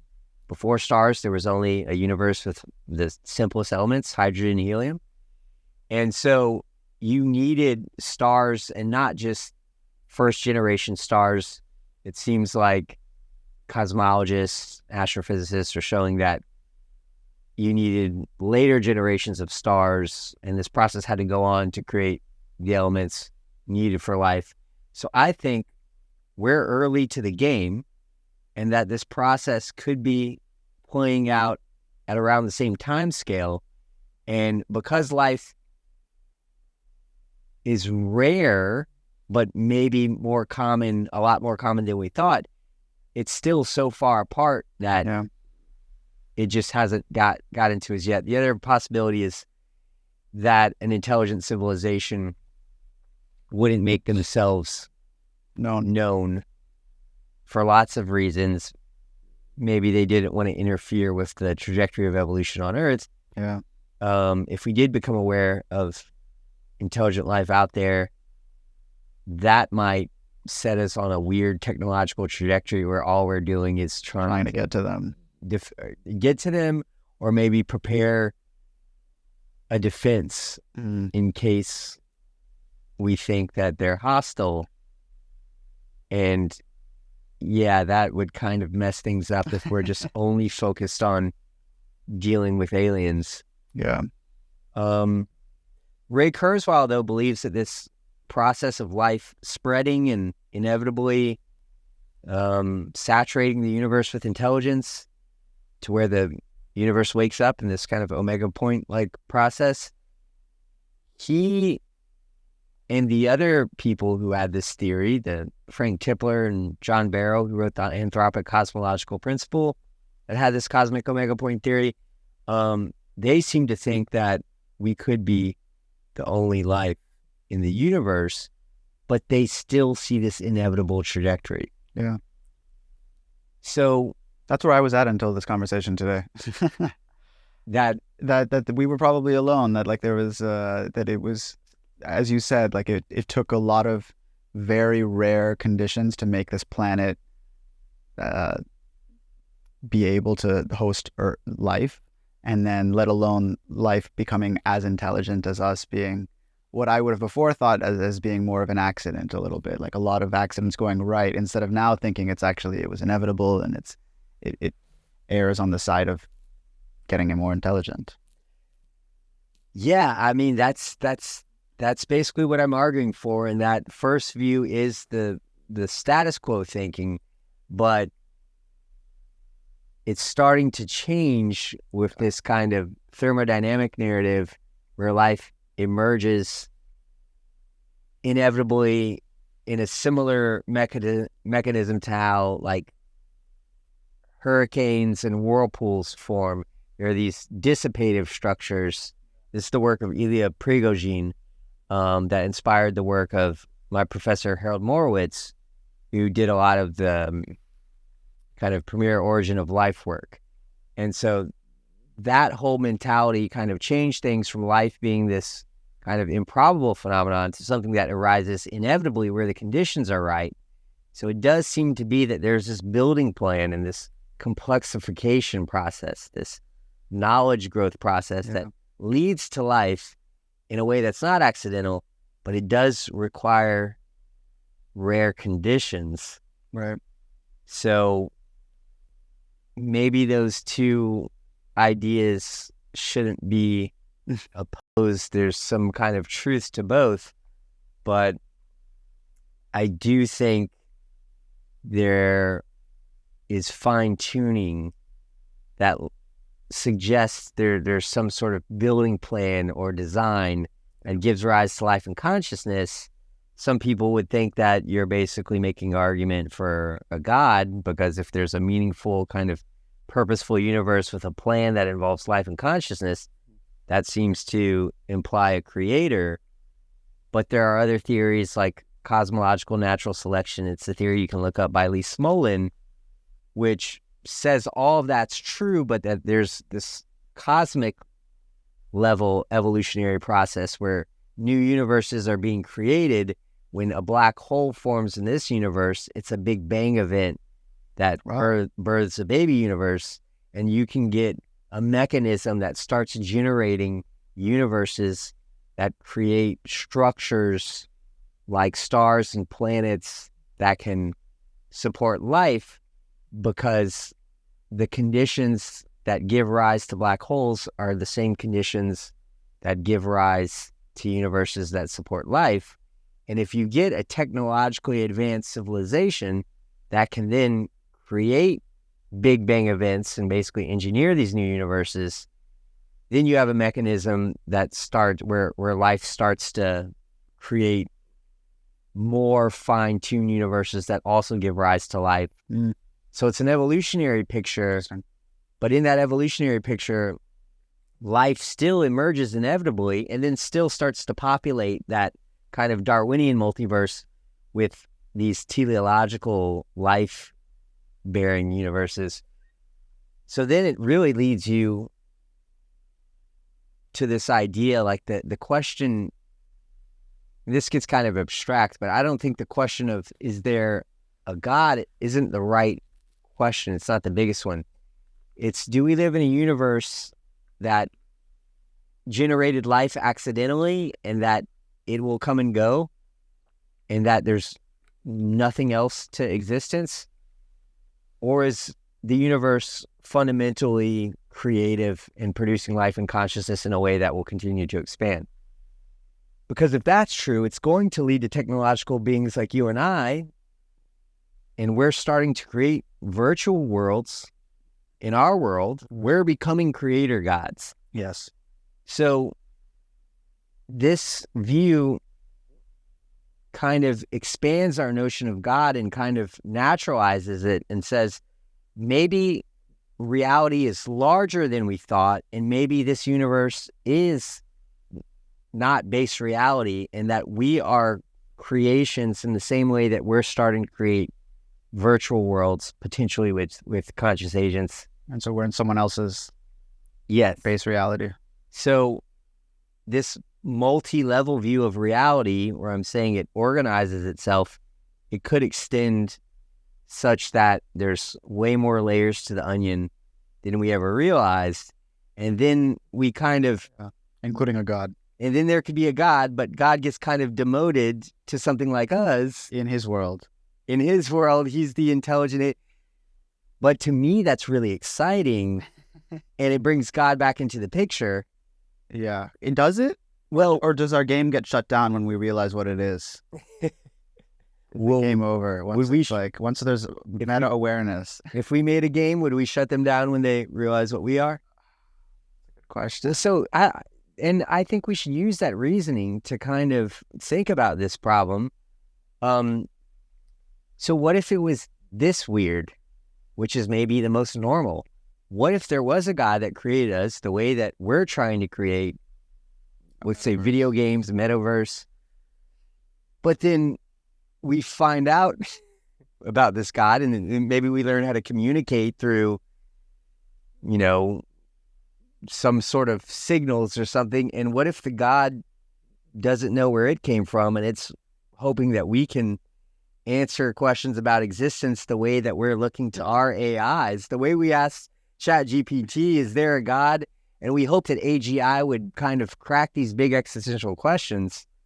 It would be really ironic if we found out there was a God, and then God didn't know anything more than we know, except that he created us and still doesn't solve this something from nothing problem. And be a cool TV show that maybe we start interacting and we start going the layers out. Yeah, we start working, we start unifying the levels, and God is working with us and we're working with our AIs. And then, have you ever met anyone that's like a mystic or like shamanistic, or someone that sees this the way you see it from a scientific perspective, but from that spiritual lens? I think most of them They do. Yeah.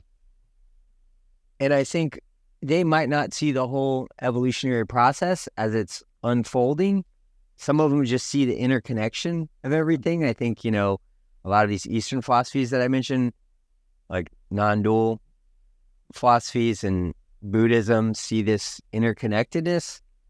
But there's also something called integral theory, kind of founded by this guy, Ken Wilber. And integral theory marries kind of New Age spirituality with this complex system science picture of progressive evolution. And they have all these really kind of complex and sophisticated models about humans developing through these different stages that mirror the stages of the evolution of the biosphere and of society. And after my book came out, I was contacted by some of these people in these communities, and was really amazed to find out there was an entire spiritual community out there. Wow. We're having conferences. I spoke at the ICON. It's like the Integral Conference of North America a few months ago in Denver. I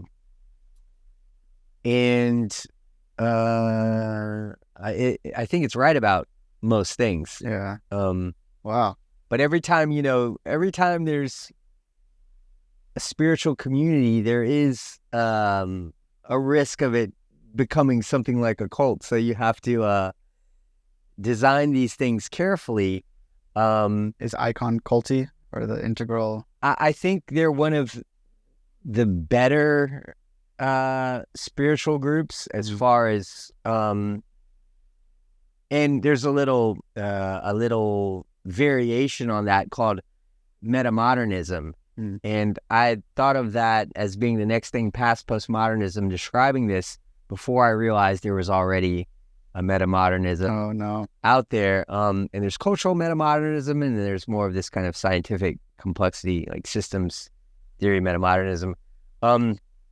But I think that the things that the New Age people in general, that you know might laugh at from like Deepak Chopra, I think the general picture that the New Age community has had is largely right, but they are sloppy with the science and they say all kinds of incorrect things, which has made everyone turned off to anyone talking about cosmic consciousness.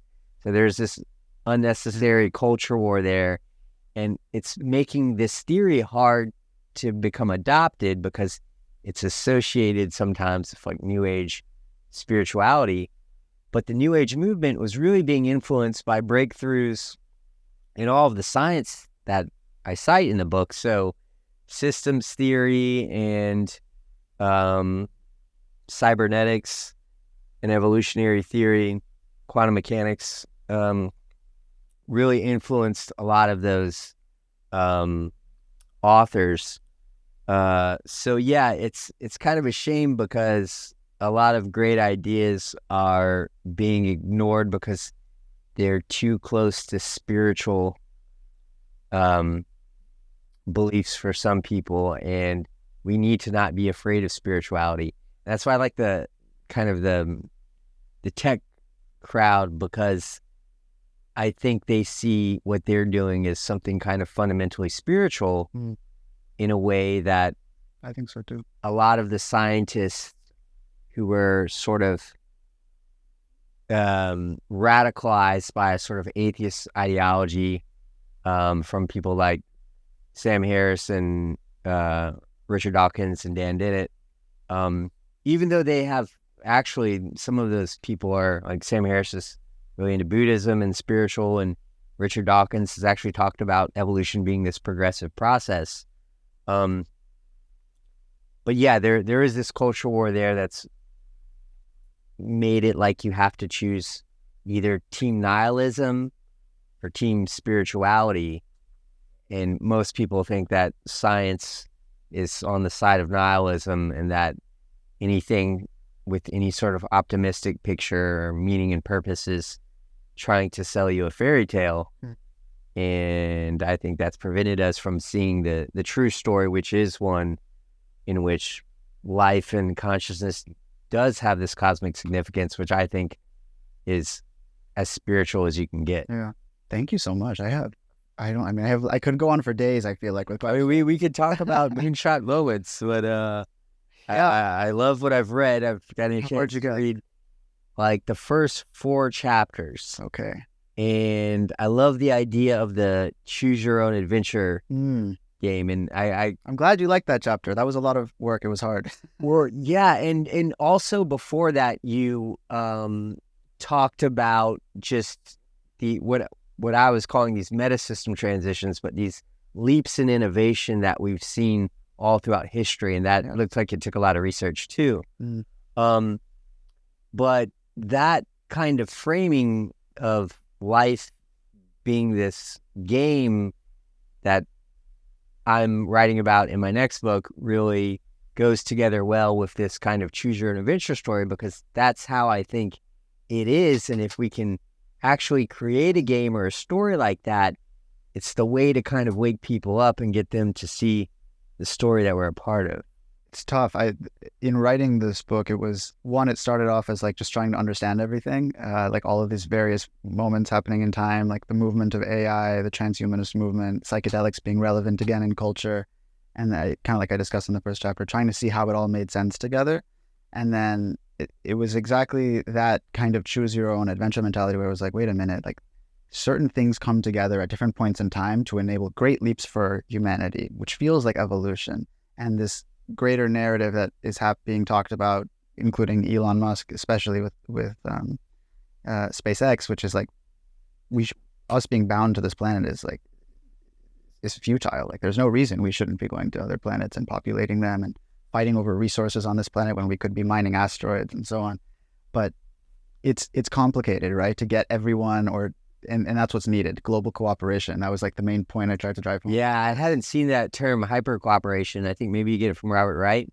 Robert Wright. And then he taught, or I found it from Benjamin Kuipers, actually, who's like this mathematician in Michigan, at the University of Michigan. And he also pushes for that, because in part of the conversation I had with him, he was talking about how there's no need to be scared of AI taking over, kind of like you say, but for a different reason. He says the greater threat is actually there's already autonomous, intelligences or organizations that can be problematic for society, then largely being corporations that once upon a time operated without much guidelines. They're like startups in a garage, and that's okay for innovation. But then you get to be this big company, and now you're super powerful, and you still kind of operate that way because now you have power and can influence, and like you said, change. Yeah, I'll have to read his work. Yeah, sounds really. And so, yeah, please check it out. But that's the big push he makes, is that's what we have to be cautious of, are these corporations. And really the only way that we start to question them is with this mindset of cooperation or hyper-cooperation. And so yeah, when I found your work, it was very compelling for the same reason, that meta-awareness of like, okay, if we can all become aware of where we're going, what's possible, and if we cooperate and then have a shared vision for the world, that's evolution. That's like a best case scenario evolution. Yeah. And so trying to help tell that story in simple language was the challenge. Yeah. What made you think of those few things in particular, like transhumanism and psychedelics? Was it that there are a bunch of things that those are the most important, or did you see a common thread between those? Those three things are like in my viewpoint, they're like my generation's, hopefully, moonshot moments. That through bioengineering and biology, and we can make so much progress. Like I was talking about, we could have gills in theory, or we could extend human life even by 50 years, or best case scenario in my lifetime, like double human life expectancy. So that's the transhumanism part in one aspect. The other being, today there's already things you can do, like you were mentioning with your phone and AI. Like if you can truly augment your memory, your information recall, and all of that if used properly. And so one was teaching people those skills in the book as part of that. Like, how can you use technology today to be a little transhumanist and augment your brain? And then, so that starts to get into the AI part, moving from transhumanism to AI. But then the other route is transhumanism and psychedelics, and seeing that as like, yes, this moment in time, we can't even begin to start to get people to have conversations about human evolution when people are, generally unwell, or if people are, mentally unwell. And so seeing psychedelic assisted therapy and be a modality to get psychedelics into the hands of people responsibly, so that they can have these similar types of thoughts, and gain this perspective on where we need to go as a civilization. And even have the empathy and the find a way to cultivate the values that are needed. So yeah, that's how I kind of saw it. It was also in my head thinking to myself, yeah, we need a new religion, but I can't say that. Yeah. Yeah. John Vervaeke, cognitive psychologist, he has this idea of we need the religion that's not a religion.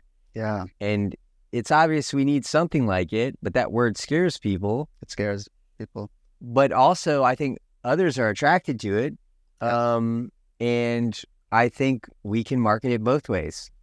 And I think you have to, that's kind of playing the game and being meta, is knowing how to package this message for different people. Yeah.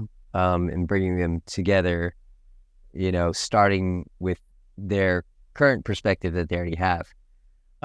So other than writing the book and educating people about these new things and this ability to have this moonshot moment right now, have you had any ideas of creating organization or a startup or something that would help facilitate the good question, the moonshot moment we need?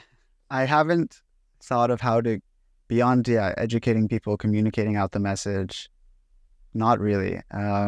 There's like so many ancillary things that I think of as like the sooner problems that we need to solve. And that was kind of in part also a little bit of the message of the book, is like, before we can get to all of these moonshots, there's a lot of other problems we have to solve for. But Yeah, no, I don't have an answer.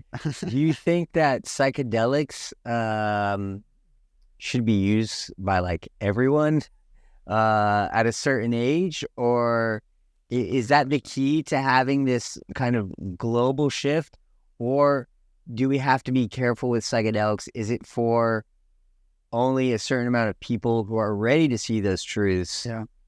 And then perhaps it, like those people use psychedelics and then spread the message to everybody else.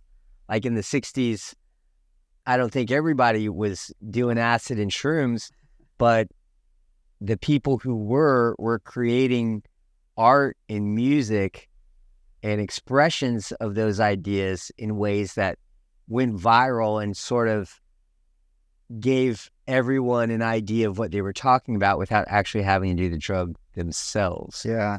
I don't think everyone has to do them.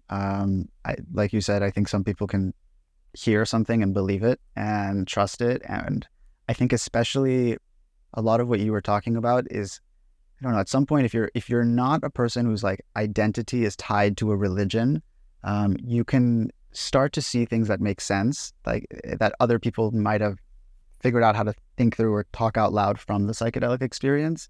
And one of those things I think about a lot is like early Silicon Valley's vision for the internet. And it was, it immediately made sense to people, like the ability to communicate instantly and have information and be able to do information recall and all of that. But I often think as well, like, yeah, a lot of that early Silicon Valley was fostered by psychedelics. And so, yeah, I don't think it requires everyone to do it. And I know that, I definitely like don't recommend on camera that everyone should do psychedelics, because, it takes, and what I talk about in the book is like, there's a right set and setting to be able to reach that mindset that, is positive. And if not done with like a guide, if not done in the right setting, people can have, I don't know, difficult experiences that are hard to process or they're not ready for yet. And I don't want to necessarily trigger that for people. So yeah, I think the goal is to make it so that people who want to experience psychedelics can do it legally, safely, responsibly, and then bring back their learnings to society and or just like the best thing you can do is like be the role model or like show the version of your, like, the reality you want to create. You kind of have to live that in the moment. And so, yeah, I think that gets people to kind of then be like, what is he on? Like, what are they, how did they think about that? Or how do they even have the time to think about that? And so that starts the conversation, I think. And yeah, I don't know. So what do you think about...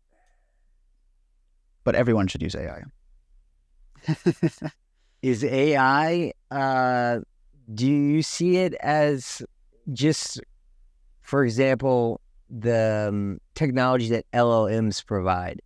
Do you see that as sort of like a magic genie that is part of this next transition? Or do you think that there's another form of AI around the corner that's going to be the game changer? I think, I think it'll keep evolving to have different functions, but every time they evolve, like ChatGPT evolves, that they put like 20 other companies out, or like 200 other companies out of business. Yeah. And so there's a part of me that thinks, I don't know, a part of me that thinks that eventually everyone has this companion that's like their LLM.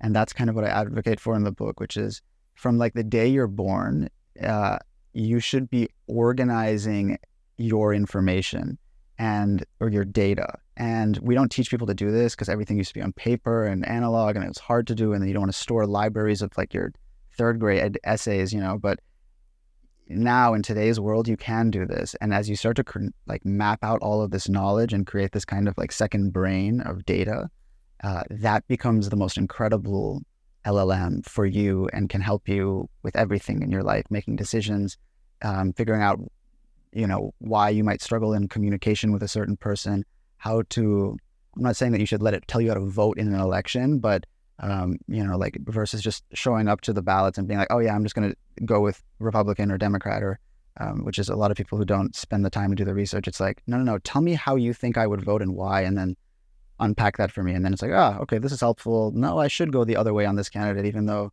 I normally would just be a Democrat on this. is telling me that actually this Republican candidate is more aligned with my future vision or so on. And So I've been thinking about, it makes people smarter. yeah, I've been thinking about AI assistants in that sort of way where each person can have their personalized LLM that's trained on them, Yes. all of their data, to where it's your best sidekick imaginable. And I was also imagining, like, okay, here's some questions that Milan emailed to me. I can give my LLM who knows me these questions and say, give the kind of answers that I would give based on all of the things that I've written in the past. Yes. And then do all of your research on Milan with the information on the internet and respond to me, and let's have a conversation. I could imagine, like, basically a Siri or what's Amazon's? Alexa. Yeah, Alexa. But having it trained on you and just being your assistant to where it's basically created this model of you. And I thought that would be the ultimate thing if you could just talk to it and develop ideas. I use LMs in that way, like Claude, basically, but if it was just interactive and going all the time, I'd imagine that it would be the most powerful tool.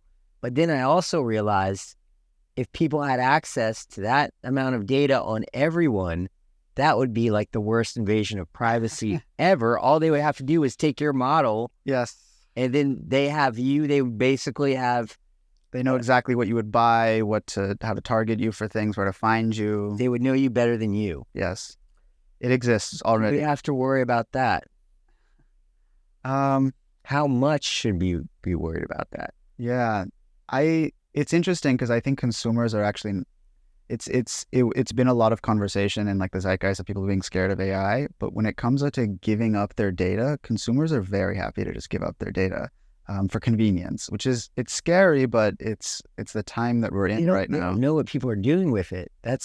They don't. So educating people is the first thing you can do because people don't know. They say accept and I mean, I don't even know, like, how sophisticated are the models? Like Facebook could. What you described of training a model on all your own data, it already exists. Like I already do that. I gave ChatGPT the first book I ever wrote, and so when like I get hired to give a presentation at a school on like civil discourse, I'm like, great, this is the audience, this is what I know about them, this is the school, this is some current events that I think would be interesting to inject into my presentation. Take my presentation and rewrite all my slides, and then I go and based off of the notes, redo all the slides. It's crazy. It's amazing. It's crazy. I do think we're going to have to push for major policy that no one had ever thought about before to protect us, because I think the deep fakes, for example, is a problem. Yeah. They're affecting elections. I think Gavin Newsom just, there's a new policy now. They're like banning deep fakes related to political content from being on social media. And that's very interesting. Well, here's the scariest thing to me. These things are problematic, and you might think ban them, but then the people who are saying we should ban them, sometimes there's other motives behind what they're doing. Sometimes they may say, don't believe what you're hearing and seeing because it could be fake and generated by AI, but they're doing that as a way to make real things seem fake. For example, like anything now that a politician doesn't like being said about them, they can kind of write off as it being misinformation. Yeah. I think one of the things that's lacking right now in our current society is trust in our corporations, in our governments, in our leaders. And that's one of the things that's going to just continue to erode with AI right now until somehow we respond to it from either a really charismatic leader who can speak to technology and like understands tech really well and knows can think of how to regulate it without getting in the way, and people trust that'll be the case. Or Yeah, or I think we'll make mistakes and we'll learn from the mistakes, like you said. What about a collective project that's sort of like a manifesto, and it doesn't have like one author, there's not one charismatic leader, it's kind of an open source project, the way Bitcoin's an open source project of people coming together and trying to map out a clear plan and sort of philosophy. Yeah. Do you remember like DAOs as of being a thing? Like those decentralized autonomous organizations? I think that's going to be a huge part of the future. Yeah. On the one hand, like I think that type of system would be perfect for like a new religion, like to get members in, people can contribute to it. There's governance created into it. But it takes so much thoughtfulness to build the right DAO. Yeah. And I don't think that existed in most of the DAOs that were created. It was like, okay, let's get a group of engineers together because all of these 20 engineers agree that there needs to be, some type of new software, and so they're all going to get together and work on that collaboratively, and their percentages of ownership of the company are based off of the amount of code that they contribute that ends up getting implemented or something like that. That's very preliminary, like it doesn't actually.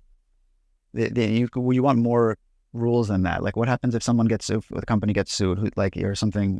Like all of these things require thinking through, and so it requires a book, or it requires like a religion, and then sort of a type of sorts, and someone interpreting that and questioning it, and that's the hard part. I don't know how to create into a corporation, because my worry is that those autonomous organizations, they end up being just like major corporations now, where the whole goal is make as much money as possible within the laws that exist today. And if things go wrong, that's okay, as long as we're making money and stay alive. Yeah, and that's why the crypto movement and the scammy part of it kind of really hurt the decentralization movement and the technology, because people did use it in wrong ways and with selfish motives. But you think the technology's there, that if it was done right, if it was this really well thought out project, I imagine my Substack, which is called Road to Omega, that being a DAO at some point. But just like you, I saw all of the potential downfalls of it, and I was like, wow, it can be done, but it's going to take a lot of work. And it's kind of the same thing with psychedelics, like when it first came on in like the 60s, it's like, whoa, this can be the thing that changes society and moves us forward and gets people thinking, and the conversation started and so on. But if not implemented correctly, then, parents are concerned that their kids are saying they're talking to God, and and when they should just be like going to science class. And so, that's the balance of like, innovation versus regulation, I guess. And that was, to me, I mean, that's awesome. Like, that's what they should be doing when they take psychedelics. But then there are other people who even abused it, like in ways where they were just trying to get high, essentially, even though it's not a good drug for that at all. I've definitely met some people who take acid recreationally and don't get anything deeper out of it. Yeah. But maybe it's made them deeper people.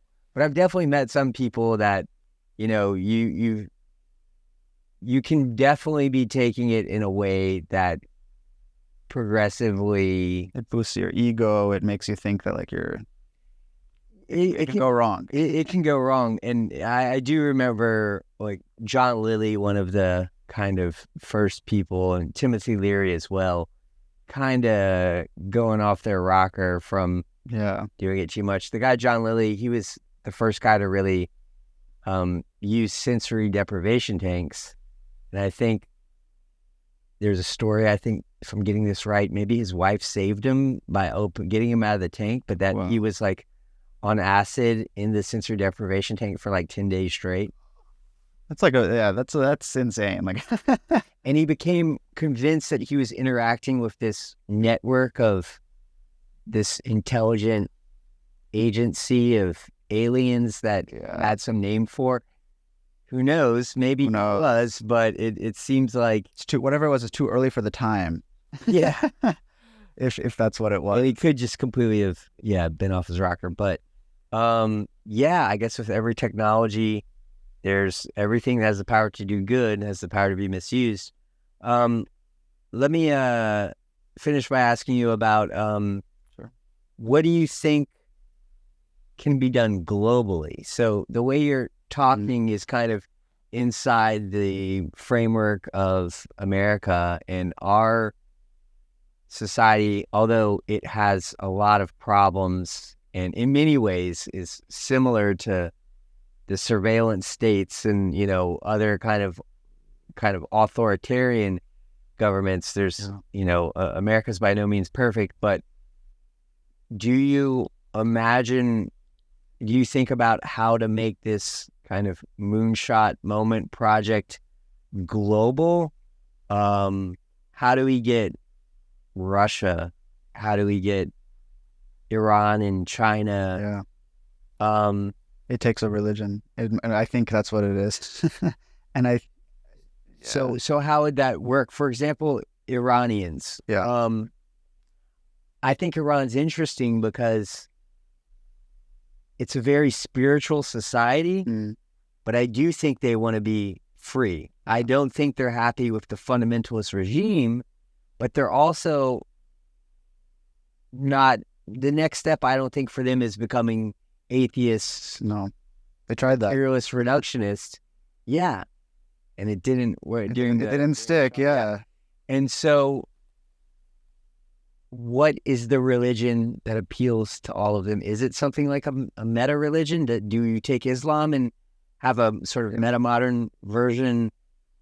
I think you have to make all the religions in some way work within this meta-religion. And then I think people do tend to err on the side of science. Like, they're not... reality is kind of forcing it. Reality forces it. So if you can tie this new religion or the new view of, how we want to operate to reality, then I think people start to adopt it. And slowly, and I think it'll be very slow if it's done peacefully, or less peacefully, it'll happen fast. You start to see people overthrow their governments, start to demand new leaders. I mean, it's crazy. Like, I think if I think of the 60s and that era of time, like, if it had kept going in that direction and when we didn't start the war on drugs and all of this, like, would I don't know, Timothy Leary or like Richard Alpert, who became Ram Dass, like, would these people have become like political figures in the way that, like, in Iran, there's a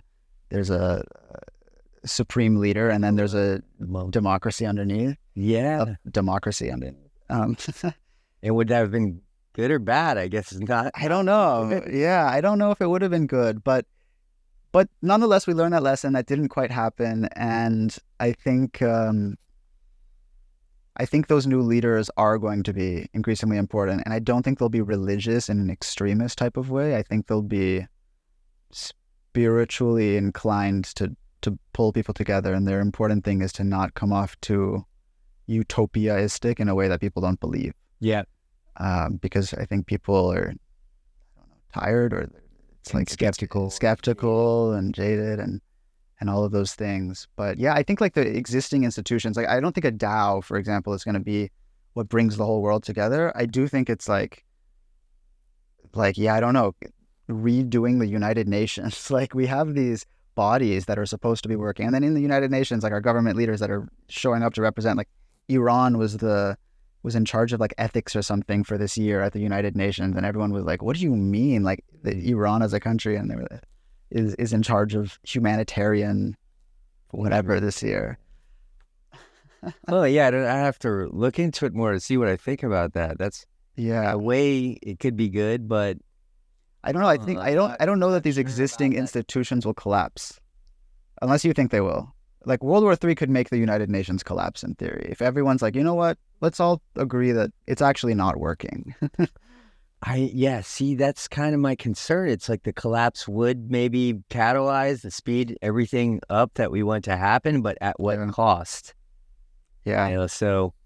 Or the shift to technology just being inevitable. Like, that feels inevitable to me, that we start to slowly decentralize We're already doing that slowly with currency, and maybe we start to do that eventually with the government. It requires so much trust of the people, because people right now don't even trust electronic voting. But if we got to a place where they did trust a decentralized government, decision-making would be so much faster by the people. And I think then they don't trust the electronic voting because everything's so centralized. So yeah, they have good reason to be suspicious.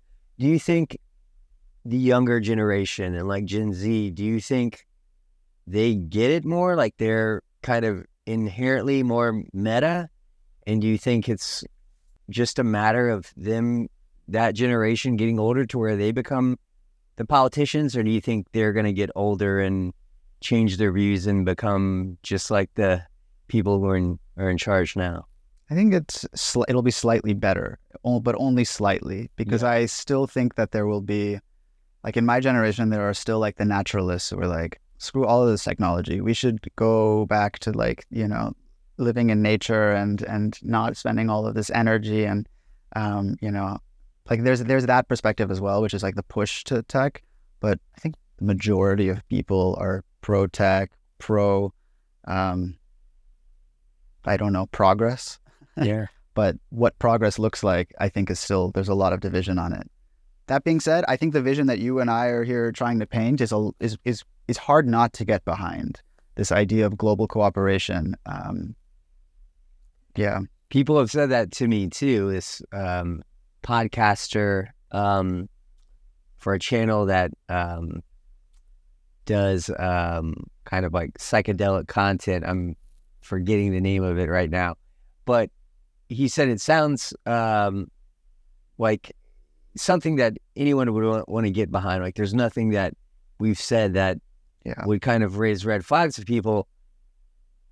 But the problem is there is this culture war, that things are so divided that if you took what we were saying and made sound bites, like one group would be like, I don't like that. And another group would be like, screw that.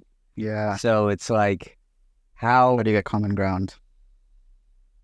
Yeah, in these divided times. I don't know, but I end my book, the last chapter, you haven't read it yet, I guess, but it does reference meta-awareness and your work a lot, because I kind of want to point people in that direction to read further. But the other is because I am also, I kind of encourage that. I'm like, the world needs, I don't know, more new spiritual figures, new philosophical thinkers, more theorists of sorts, honestly, that are like publicly talking about what could be the alternate to reality that we're in now. And I think it's a matter of, once you get this collective, this knowledge out into the world, people get behind it and they agree, and it makes them vote different, and hopefully that shifts us to, I don't know, a better future.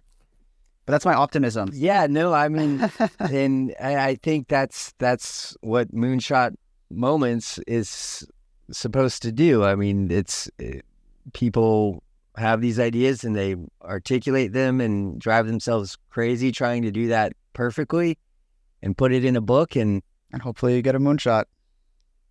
Yeah, I look forward to finishing the book, and I look forward to reading your next book. Do we have a release date? I love that I read your book before I was finished with this, because it really brings a lot like into clarity on the practical side of trying to do this. So I'm glad that it's practical. My first book was like really, it's so dense, theoretical, was focused on the science. Yeah, now I care more about like, what do we do right now? And that's totally what your new book's all about. So yeah, I'm glad that you wrote it. Thank you. And thanks for having me. Ditto. Of course. This has been an awesome discussion. Thank you for making time, coming all the way out to California.